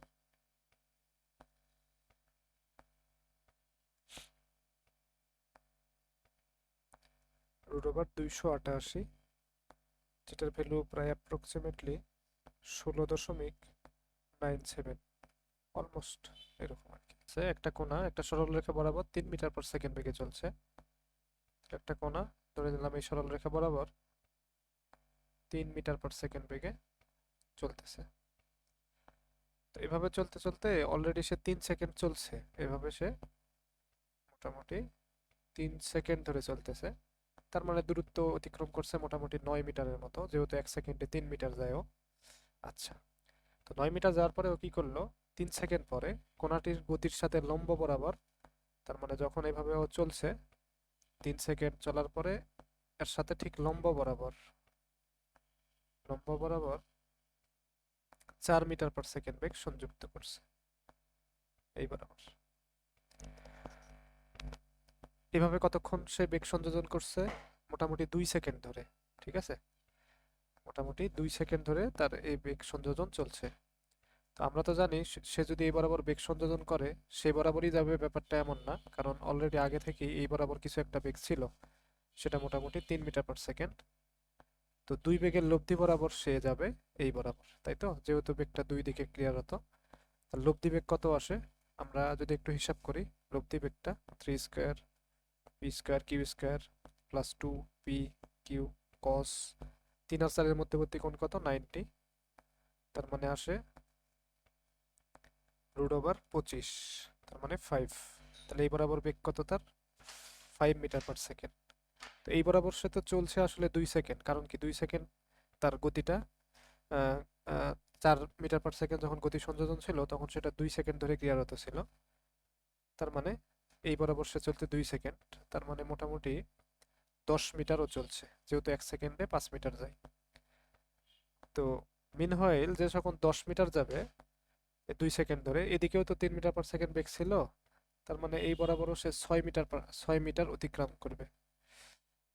তো আমরা ফলাফলের সাথে এখানে যদি একটা সমকোণী ত্রিভুজ চিন্তা করি, তাহলে এতটুকু তো 6, এতটুকু 10, এতটুকু 10, তাহলে এটা কিন্তু আমরা বের করতে পারি। আমরা যদি এটাকে নাম দিই এবি, তাহলে কত আসে এবিটা? এটার নাম যদি সি দিই, তাহলে এবিটা হবে √, AC square minus BC square. তো এসি কত? এসি হইল গিয়ে এটাই, অতিভুজটাই আমরা দেওয়া আছে কত, 10, মাইনাস বিসিটা কত? বিসিটা হচ্ছে 6 স্কোয়ার, √64 মানে 8। ঠিক আছে, তাহলে এবিটা আমরা পেয়ে গেছি 8। তো এবি যেহেতু 8 পেয়ে গেছি, এটা 8 মিটার/সেকেন্ড, তাহলে চিত্রটা আমার দ্বারা এরকম অনেকটা। এইটাও পেয়ে গেছি। এটা কত? এই যে মোট দূরত্ব আমাদের শুরু হয়েছে এখান থেকে যাত্রা, যেটাকে আমি যদি ডি নাম দিই, তাহলে আমরা এই নিচের অংশটুকু আমরা পেয়ে গেছি ডিস্টেন্স 9 মিটার 6 মিটার, মানে প্রায় 15 মিটার। আর এটা বি, এটা এ। আমাদের দরকার হচ্ছে এই ডি এ দূরত্বটুকু। তাহলে ডি এ তো আবার এই সমকোণী ত্রিভুজের অতিভুজ, তাহলে সেটা ইকুয়াল কত হবে? √15 স্কোয়ার প্লাস 8 স্কোয়ার। এটা করলে মোটামুটি আসে 289, তার মানে 17 আর কি। 17 লম্বভাবে দুইটা সোজা রাস্তার একটা বরাবর 3 কিলোমিটার/আওয়ার বেগে একটা ভ্যান গাড়ি চলছে, অন্য রাস্তা দিয়ে এক ব্যক্তি 4 কিলোমিটার/আওয়ার বেগে ভ্যানে ওঠার চেষ্টা করছে হেঁটে।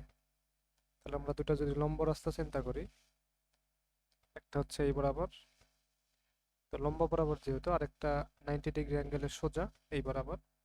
তো এই রাস্তা বরাবর একটা ভ্যান গাড়ি যাচ্ছে 3 কিলোমিটার/আওয়ার বেগে, এই বরাবর পায়ে হেঁটে একজন মানুষ যাচ্ছে 4 কিলোমিটার/আওয়ার বেগে। তো সার্টেন একটা অবস্থায় এই যে কাঠামো, প্রসঙ্গ কাঠামো থেকে মোটামুটি 500 মিটার পিছনে বা চৌমাথা যেটাকে আমরা বলছি, সেটা থেকে 500 মিটার পিছনে একটা ভ্যান গাড়ি ছিল। তো আমরা যদি এই পুরা ডিস্টেন্সটুকু 500 চিন্তা করি, এটা যদি 500 চিন্তা করি, আর লোকটা তখন কততে ছিল, ওই একই সময়ে লোকটা ছিল 750 মিটার দূরে। তো বেগগুলো যেহেতু কিলোমিটার/আওয়ারে দেওয়া, এগুলাও কিলোমিটার/আওয়ারে, তাই এগুলাকে আমরা সুবিধার জন্য আর কি কিলোমিটারে নিলাম। এটা 0.5 কিলোমিটার, আর এটা আসে মোটামুটি 0.75 কিলোমিটার। তো তারপরে আমাকে বলছে যে দেখাও যে ওই ব্যক্তি কখনো ভ্যান গাড়ির 50 মিটারের অধিক নিকটে আসতে পারবে না। মানে এই যে আমিও ভ্যানও এদিকে আসতেছে, আমিও এদিকে যাচ্ছি, কিন্তু যতই যাইতে থাকি একটা সার্টেন সময় কখনোই আমাদের এই যে সরাসরি কখনো দূরত্ব এইটা কখনো 50 মিটারের কম হবে না। মানে সর্বনিম্ন 50 মিটারের অধিক নিকটে আসতে পারবেই না। সর্বনিম্ন 50 যাইতে পারবে, আর বেশি যাইতেই পারবে না। ঠিক আছে, সার্টেন একটা সময়ে। তো আমরা এটা একটু প্রমাণ করে দেখি ব্যাপারটা আসলে কতটুকু সত্য। তো আমার নর্মাল বেগ তো ছিল 4 কিলোমিটার/আওয়ার, আর ভ্যান গাড়ি ছিল 3 কিলোমিটার/আওয়ার। তো যেহেতু একই সময়ে তাদের হিসাব নিকাশ হচ্ছে, তো আমরা তো জানি এস ইকুয়াল ভিটি, তাই না? যে পার্টিকুলার একটা সময়ে সরণ হবে বেগ গুণ সময়। তো আমি সময় যেহেতু একই দুটার, তাই ভ্যান গাড়িরটা আমরা বলতে পারি সার্টেন একটা সময়ে তার অতিক্রান্ত দূরত্ব হলো 3t। ঠিক আছে, এটা কত? 3t তার সরণ। তো মোট দূরত্বই তো 500, আর সে অলরেডি 3t চলে গেছে, তার মানে আর এই চৌমাথায় আসতে আর কতটুকু পথ তার বাকি? 500 থেকে যদি আমরা ওটা বাদ দিয়ে দিই। আর মানুষের ক্ষেত্রেও ঠিক তাই, পুরাটাই 750। এটা অবশ্য কিলোমিটার, তার মানে 0.5 দিই, এটা 0.75। তো পুরাটাই তো 0.75 কিলোমিটার, আর অলরেডি আমি হেঁটে হেঁটে 4 কিলোমিটার/আওয়ার বেগে যাচ্ছি। তাহলে আমার ওই টি সময়ে আমার সরণ কতটুকু হয়ে যাবে? 40। মানে যা বাদ দিয়ে যে অতটুকু বাকি থাকবে ততটুকু দূরত্বে আছি আমি মোড় থেকে, চৌমাথা থেকে আমার ডিস্টেন্সটুকু। তো ধরে নিলাম এইটাই সেই টাইম যেই টাইমে আমি 50 মিটারের অধিক নিকটে আসতে পারছি, মানে সর্বনিম্ন টাইম সময় আসতে পারছি আর কি, সর্বনিম্ন দূরত্বে আসতে পারছি আর কি। সর্বনিম্ন দূরত্ব ধরে নিলাম টি সময়ে আসছে। তাহলে এইটা দেখতে মোটামুটি এতটুকু তো আমরা পেয়ে গেছি, এইটা এতটুকু পেয়ে গেছি এইটা। তাহলে এইটা আমরা সমকোণী ত্রিভুজের অতিভুজের মতো লাগে, তাই না? তাহলে অতিভুজটা আমরা চাইলে বের করতে পারি, এটার নাম যদি দিই এবি সি, তাহলে আমরা এবিটা বের করতে পারি। এবি স্কোয়ার ইকুয়াল কি লেখা যায়? এবি স্কোয়ার ইকুয়াল লেখা যায় BC square plus AC square. তাহলে বিসি স্কোয়ার কত? বিসি হইল 0.75 মাইনাস 40 তার উপর square plus 0.5 minus 3t whole square. এবার যদি বর্গ করে দিই তাহলে কত আসে? 0.62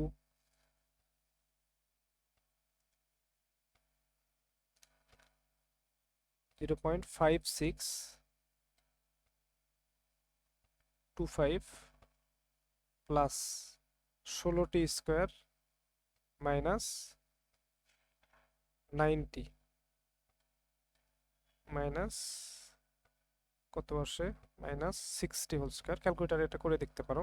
60 প্লাস এইখানে আসে 0.25 প্লাস 90 স্কোয়ার মাইনাস 3t।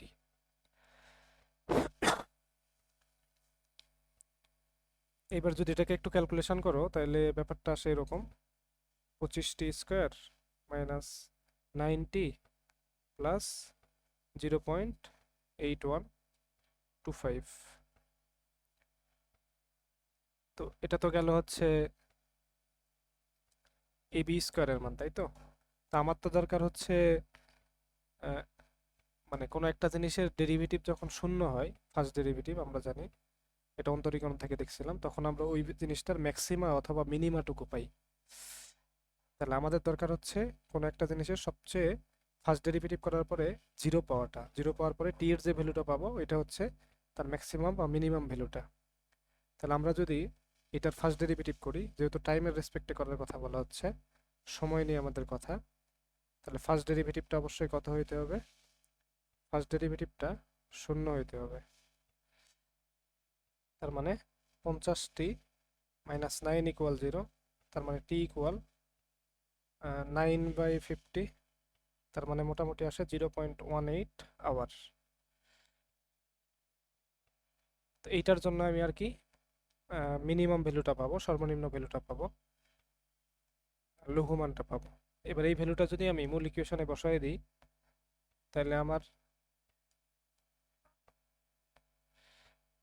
ফলাফল আসবে মোটামুটি 25 0.18 whole square minus 9 into 0.18 plus 0.8125। তাহলে ভ্যালু আসে মোটামুটি রুট ওভার, তো রুট ছিল, এই বিতে তো রুট ছিল, এটা কত?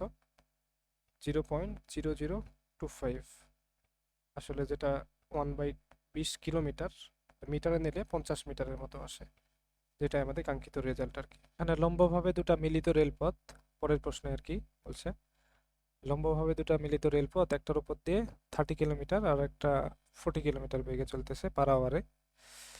তো যেহেতু লম্ব হবে, তাহলে আমরা একটু ব্যাপারগুলো দেখি, যে ধরলাম একটা ট্রেন এভাবে আসতেছে, আর একটা ট্রেন আর একটা রেলপথ এরকম, দুটো যেহেতু লম্ব ভাবে, তো এটা ধরলাম সেই জংশনটা, ঠিক এটা ধরলাম সেই হচ্ছে স্টেশনটা আর কি, যেখানে সবাই আসতে চাচ্ছে। তো প্রথম ট্রেনটা বলছে 30 কিলোমিটার পার আওয়ার বেগে চলতেছে, তার মানে এই বরাবর প্রথম ট্রেনের যাত্রা কত? 30 কিলোমিটার পার আওয়ার। আর এই বরাবর যে ট্রেনটা আসতেছে, আর এই এখানে একটু কথা মেনশন করা দরকার, সেটা হচ্ছে এই ট্রেনটা যাত্রা শুরু করছে কখন এই স্টেশন থেকে? সকাল 10টায়। খেয়াল করছো? সকাল 10টায় জংশন অতিক্রম করছে, সকাল 10টায়। এই যখন জংশনটা অতিক্রম করে সকাল 10টায়, ঠিক সেই টাইমেই এখানে পৌঁছে কে, সেই টাইমেই এইখান থেকে যাত্রা শুরু করে কে এই রোডে, এইখান থেকে যাত্রা শুরু করে অপর ট্রেনটা, যেটা 40 কিলোমিটার পার আওয়ার যার বেগ। ঠিক আছে? এখন যেহেতু এই আর এই সেম সময় ধরে চলছে, তাহলে এর সরণ কত হবে অতিক্রান্ত সময়? যদি টাইম ফিক্স টাইম টি ধরি, তাহলে 30টি, আর এর কত? 40টি। তো আমরা যদি একটু খেয়াল করি, ওই সকাল 10টায় যখন এখান থেকে রওনা দিছে, তখনই তো এও রওনা দিছে, তাই না? আর এই স্টেশনে পুচ্ছে কখন? 3টার সময়। তার মানে মাঝখানে মোটামুটি 5 ঘন্টার একটা গ্যাপ, সকাল 10টা থেকে বৈকাল 3টা। তাহলে যেহেতু 1 ঘন্টা আমি যাই 40 কিলোমিটার, তার মানে 5 ঘন্টা ধরে আমি আসবে কত? 200 কিলোমিটার, তাই না? তার মানে 200 কিলোমিটার দূরে ছিল এই জংশন থেকে ওই প্রথম ট্রেনটা, বা 40 কিলোমিটার আসলে দ্বিতীয় ট্রেন, ওইটা মোটামুটি 200 কিলোমিটার দূরে ছিল। তো টি টাইমে তো ও চলছে 40টি, তাই না? তার মানে ওই স্টেশনের দিকে আগাইতে আছে, আগাইতে আছে, আগাইতে আছে।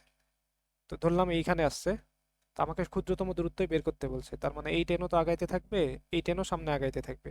তো এমন একটা ডিস্টেন্স বের করতে হবে, ধরলাম সেই ডিস্টেন্স এইটা, যেটা সর্বনিম্ন আর কি। তো এই ডিস্টেন্সটুকু আমরা বের করব। তো পুরোটা যদি 200 হয় আর 40টি সে আসছে, তার মানে কতটুকু আর বাকি আছে? এই বাকিটুকু পথ হইল 200 বিয়োগ 40টি, আর এদিকে গেছে কত? 30টি। তার মানে আমরা পিথাগোরাসের সূত্র অনুযায়ী এটা বলতে পারি, আমরা নাম দিই ও এ বি, তাহলে আমরা কিন্তু এ বি বলতে পারি। এ বি স্কোয়ার ইকুয়াল বলা যায় ও এ স্কোয়ার প্লাস ও বি স্কোয়ার। তাহলে ও এ স্কোয়ার ইকুয়াল কত? 200 মাইনাস 40টি হোল স্কোয়ার প্লাস ও বি স্কোয়ার কত? 30টি স্কোয়ার। এবার জাস্ট এগুলাকে ভাঙাই দিব, তাহলে কত আসে? তাইলে আসে মোটামুটি 30টি স্কোয়ারকে ভাঙাইলে আসে 900টি স্কোয়ার, প্লাস 200 স্কোয়ার করলে 400 মাইনাস 1600টি স্কোয়ার, টি 16,000টি মনে হয়, 40 গুণ 2, 4 × 8, 8 × 16, 16,000টি প্লাস 1600টি স্কোয়ার। তো এটা যদি একটু ক্যালকুলেশন করি তাহলে এ বি স্কোয়ার ইকুয়াল আসবে 2500 টি স্কোয়ার মাইনাস 16,000 টি প্লাস 40,000, এই তো। তো ক্ষুদ্রতম দূরত্ব বের করার জন্য আমাদের কি করতে হতো? ডেরিভেটিভ করতে হতো, তাই তো? তাহলে ক্ষুদ্রতম বের করার জন্য আমরা ফর ম্যাক্স মিনিমা, যেহেতু এখানে একটাই অপশন, ক্ষুদ্রতম দূরত্ব বের করার জন্য ডেরিভেটিভ করব কার সাপেক্ষে? টাইমের রেসপেক্টে। 2500 টি স্কোয়ার মাইনাস 16,000 টি প্লাস 40,000, যদি ডেরিভেটিভ করি আসে কত? প্রথম ডেরিভেটিভ, ফার্স্ট ডেরিভেটিভ কত হবে? তাহলে ফার্স্ট ডেরিভেটিভ হবে মোটামুটি, তো ফার্স্ট ডেরিভেটিভটা ফর মিনিমার জন্য তো 0 হইতে হয়। তো আমরা এখানে চাইলে একটু কমন টমন নিতে পারি, নিয়ে একটু ছোট হয়। সবগুলা থেকে যদি 100 কমন নেই তাহলে কত দাঁড়ায়? ডি বাই ডিটি, এখানে থাকে 25টি স্কোয়ার মাইনাস 160টি প্লাস 400 ইকুয়াল 0। এইবার আমরা যদি ডেরিভেটিভ করি, আর ফার্স্ট ডেরিভেটিভ করলে কত হয়? 50টি মাইনাস 160 ইকুয়াল 0। তার মানে টি ইকুয়াল 160/50, যেটার ভ্যালু আসে মোটামুটি 3.2। আর অবশ্যই টাইমটা হবে আওয়ারে, 3.2 আওয়ার। তার মানে এটাই সেই মিনিমাম সময় যার জন্য তারা মিনিমাম দূরত্বে আসছে। তাহলে যেহেতু সময়টা বের করছি মোটামুটি 3.2 আওয়ার, তাহলে এটাকে যদি মিনিটে যদি লিখি তাহলে মোটামুটি আসে কত? 3.2 গুণ 60, তার মানে 192 মিনিট। ঠিক আছে, তার মানে 192 মিনিট, 3 গুণ 60, তার মানে 180 হইল। আর 92 হওয়ার জন্য 12 দিতে হবে, তার মানে 3 ঘন্টা 12 মিনিট। আর মিনিমাম দূরত্বটুকু কত? ক্ষুদ্রতম দূরত্বটুকু কত? এটা বের করাও খুব ইজি। আমরা যেহেতু টাইমটা পেয়ে গেছি, তাহলে এখন যেহেতু টাইমের মান পেয়ে গেছি, ন্যূনতম সময়, আর ন্যূনতম সময়ে সে ন্যূনতম দূরত্ব যাবে, সেই দূরত্বটুকুর ইকুয়েশন আমরা উপরে দেখেছি। এ বি স্কোয়ার ইকুয়াল আমরা লিখতে পারি 200 মাইনাস 40টি, 200 মাইনাস 40টি হোল স্কোয়ার প্লাস 30টি স্কোয়ার। তো টি এর মান আমরা 3.2 পেয়েছিলাম, যেহেতু আওয়ারে কাউন্ট করতেছি তার মানে দূরত্বের এককটা আসবে কিলোমিটারে। 40 গুণ 3.2 whole square plus 30 into 30.2 whole square. তো এটা যদি ক্যালকুলেশন করি আমরা, এটার ভ্যালু আসে মোটামুটি 14,400। আর যেহেতু এবি বের করছি তাই রুট, তাহলে কত আসবে? 120। AB equal 120 kilometre. ঠিক আছে, তার ন্যূনতম দূরত্ব 120 কিলোমিটার।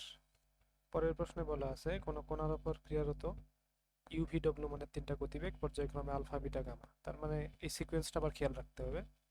ইউ আর ভি এর মধ্যবর্তী কোণ আলফা, ভি আর ডব্লিউ এর মধ্যবর্তী কোণ বিটা। আর কোণ তৈরি করতে তো মিনিমাম 2টা বেগ লাগবেই, তাই তো? আর ইউ আর ডব্লিউ এর মধ্যবর্তী কোণ গামা। তো আমরা একটু ড্র করার ট্রাই করি। এটাকে যদি ইউ বলি, এটাকে যদি ভি বলি, আর এটাকে যদি ডব্লিউ বলি, তাহলে ইউ আর ভি এর মধ্যবর্তী কোণ হইল আলফা। ঠিক আছে, আর ভি আর ডব্লিউ এর মধ্যবর্তী কোণ ওরা বলে দিছে বিটা, আর ডব্লিউ আর ইউ এর মধ্যবর্তী কোণ ওরা বলে দিছে গামা। তো এখন আমাকে দেখাইতে বলছে লব্ধির মান এত। তো আমরা সার্টেন একটা লব্ধি ধরে নিই, লব্ধিটা ধরলাম আর, এইটা ঠিক আছে। তো লব্ধি আর মানে কি অ্যাকচুয়ালি? লব্ধি মানে হলো সব বলগুলোর যোগফল, সব গতিবেগগুলো। তো লব্ধি আর কত? ইউ ভি ডব্লিউ সবগুলার সমষ্টি। ঠিক আছে, তো আমরা যদি উভয় দিকে বর্গ করি তাহলে ব্যাপারটা দাঁড়ায় এরকম, ইউ ভি ডব্লিউ বর্গ। তাহলে এটা কত হয়? এটা হয় আর ডট আর, আর এইটা হয় U plus V plus W into U plus V plus W. তো চাইলে তোমরা এখান থেকেও ভাঙাইতে পারতা, কারণ তোমরা এরকম সূত্র শিখছিলে একটা, এবিসি হোল স্কয়ার থাকলে কি লেখা যায়, A square B square C square 2ab 2bc 2ca। তাহলে আর ডট আর, দেখো তো আমরা ডট গুণন পড়ছিলাম, এ ডট বি মানে কি ছিল, এ এর মান বি এর মান কস তাদের মধ্যবর্তী কোণ। এই থেটার পরিচয় কি ছিল, এ আর বি ভেক্টরের মধ্যবর্তী কোণ। তা আমি যখন বলবো আর ডট আর, তার মানে কি আর এর মান, আবারও আর এর মান, কস আর আর আর এর মধ্যবর্তী কোণ কত, যেহেতু দুটো ভেক্টর একই ভেক্টর তাহলে তাদের মধ্যবর্তী কোণ হচ্ছে 0, আর কস 0 এর মান কত 1, তার মানে আর আর আর দুটার গুণফল আর স্কয়ার হবে, তাই তো। তাহলে এখানে আর স্কয়ার মানে এক জাতীয় যে কোনো দুটো ভেক্টরের ডট গুণফল, জাস্ট তাদের বর্গ হবে। তো এখানেও যদি আমরা ওই জিনিসটা একটু ফলো করি, ইভি স্কয়ার তার মানে ইউ গুণ উই, প্রথমে আসবে ইউ আর ইউ, তারপরে আসবে ভি স্কয়ার মানে V dot V, plus W square মানে W dot W, plus 2 U V plus 2 V W plus 2 W you.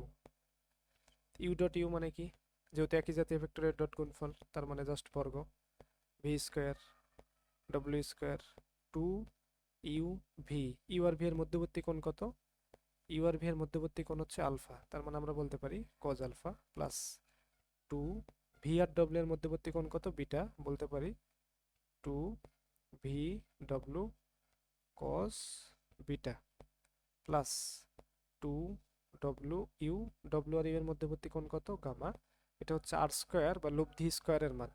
তার লব্ধির মান কত হবে, লব্ধির মান হবে রুট ওভার, তাই তো, যার ভ্যালু হচ্ছে, আমরা যদি ব্র্যাকেট দিই হাফ বলে দেবো আর কি, W square 2 U V cos alpha plus 2 V W cos beta plus 2 W U cos, এখানে গামা ছিল আসলে, কস গামা, উপরে চলে আসবে হাফ। আছে 1 2 3 4 5 মানের বেগগুলা কোনো সুষম ষড়ভুজের একটা কৌণিক বিন্দু থেকে অপর কৌণিক বিন্দুগুলোর দিকে ক্রিয়ারত। তার মানে আমরা একটা সুষম ষড়ভুজ চিন্তা করতে পারি। তাহলে একটা সুষম ষড়ভুজ,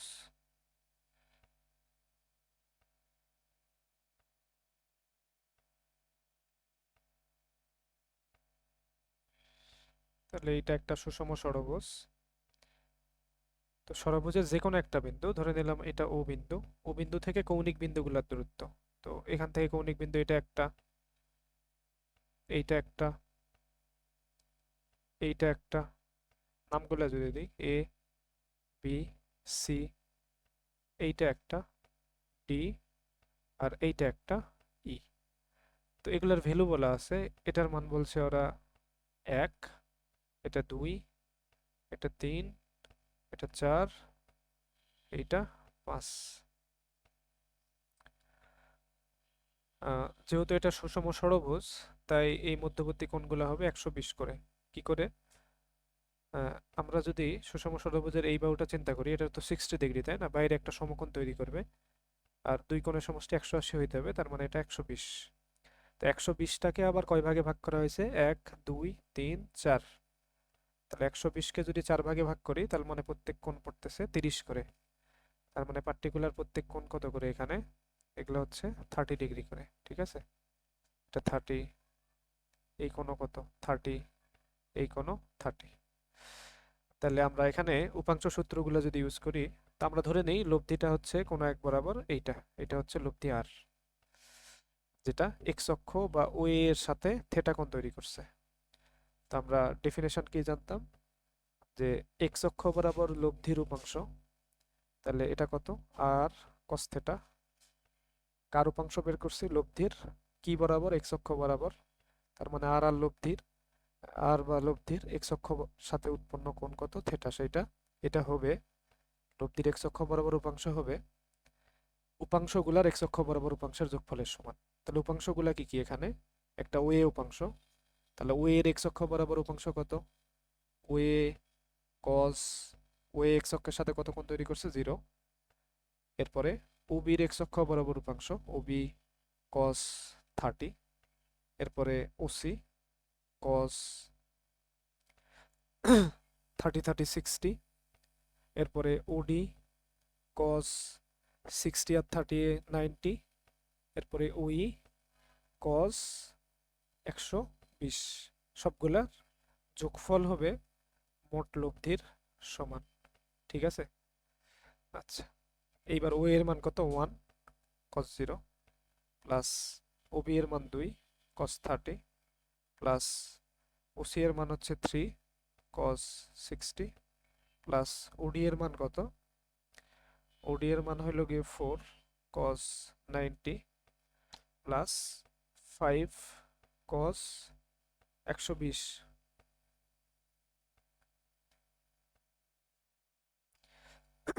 তো এটা যদি আমরা ক্যালকুলেশন করি উইথ ক্যালকুলেটর অথবা মান বসাই দিয়েও করতে পারো। এটা 1, এটা 2 ইন্টু √3/2 প্লাস 3 ইন্টু cos 60 এর মান হাফ, এটা তো 90 cos 90 এর মান 0, ওটা লিখবো না। 5 cos 120 এর মান কত? Minus half. এটা যদি বড় উপাংশ পেয়ে গেছি, এইবার ওয়াই অক্ষ বরাবর যদি উপাংশ বের করি, জাস্ট শুধু কি করব? cos থিটার জায়গাগুলোতে sin থিটা ইউজ করব। তার মানে 1 sin 0 plus 2 sin 30 plus 3 sin 60 plus 4 sin 90 plus 5 sin 120। তাহলে এখানে কত? sin 0 এর মান 0 plus 2 into sin half plus 3 √3/2 plus 4 90 এর মান 1 প্লাস 5 sin 120 এর মান √3/। তো এটা যদি আমরা ক্যালকুলেশন করি তাইলে মোটামুটি এটার ভ্যালু আসে মোটামুটি 5 প্লাস 4√3। তাহলে মোট লব্ধি ইকুয়াল আমরা কি বলতে পারি? লব্ধি ইকুয়াল বলতে পারি যে আর cos থিটা স্কয়ার, মানে 1 আর 2 যদি যোগ করি আমরা তাইলেই তো এটা আসে, তাই না? আমরা এটা আলাদা করেই লিখি। আচ্ছা, এই সমীকরণকে তুমি 1 নম্বর ইকুয়েশন দাও আর এটাকে 2 নম্বর ইকুয়েশন দাও। তাহলে এবার আমরা যদি কাজ করি 1 আর 2 যদি বর্গ করে যোগ করি তাহলে কত আসে?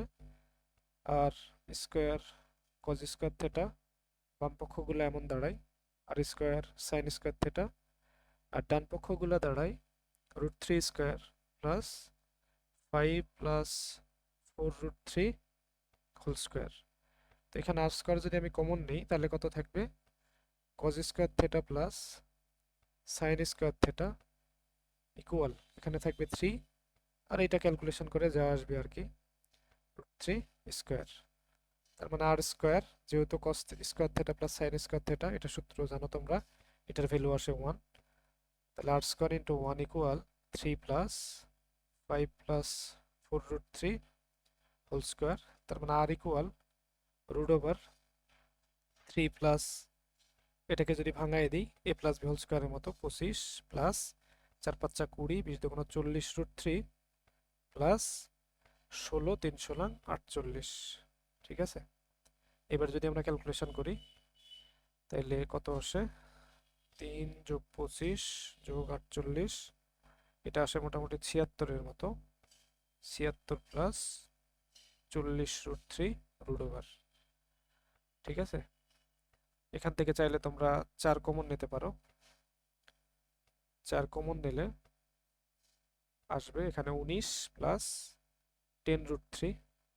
তো 4কে যদি আমরা আবার রুট করি তাহলে 2 বের হয়ে আসবে, তাহলে থাকে কত ভিতরে? 19 প্লাস 10√3, যেটা আমাদের কাঙ্ক্ষিত রেজাল্ট, অর্থাৎ লব্ধি বল এইটা।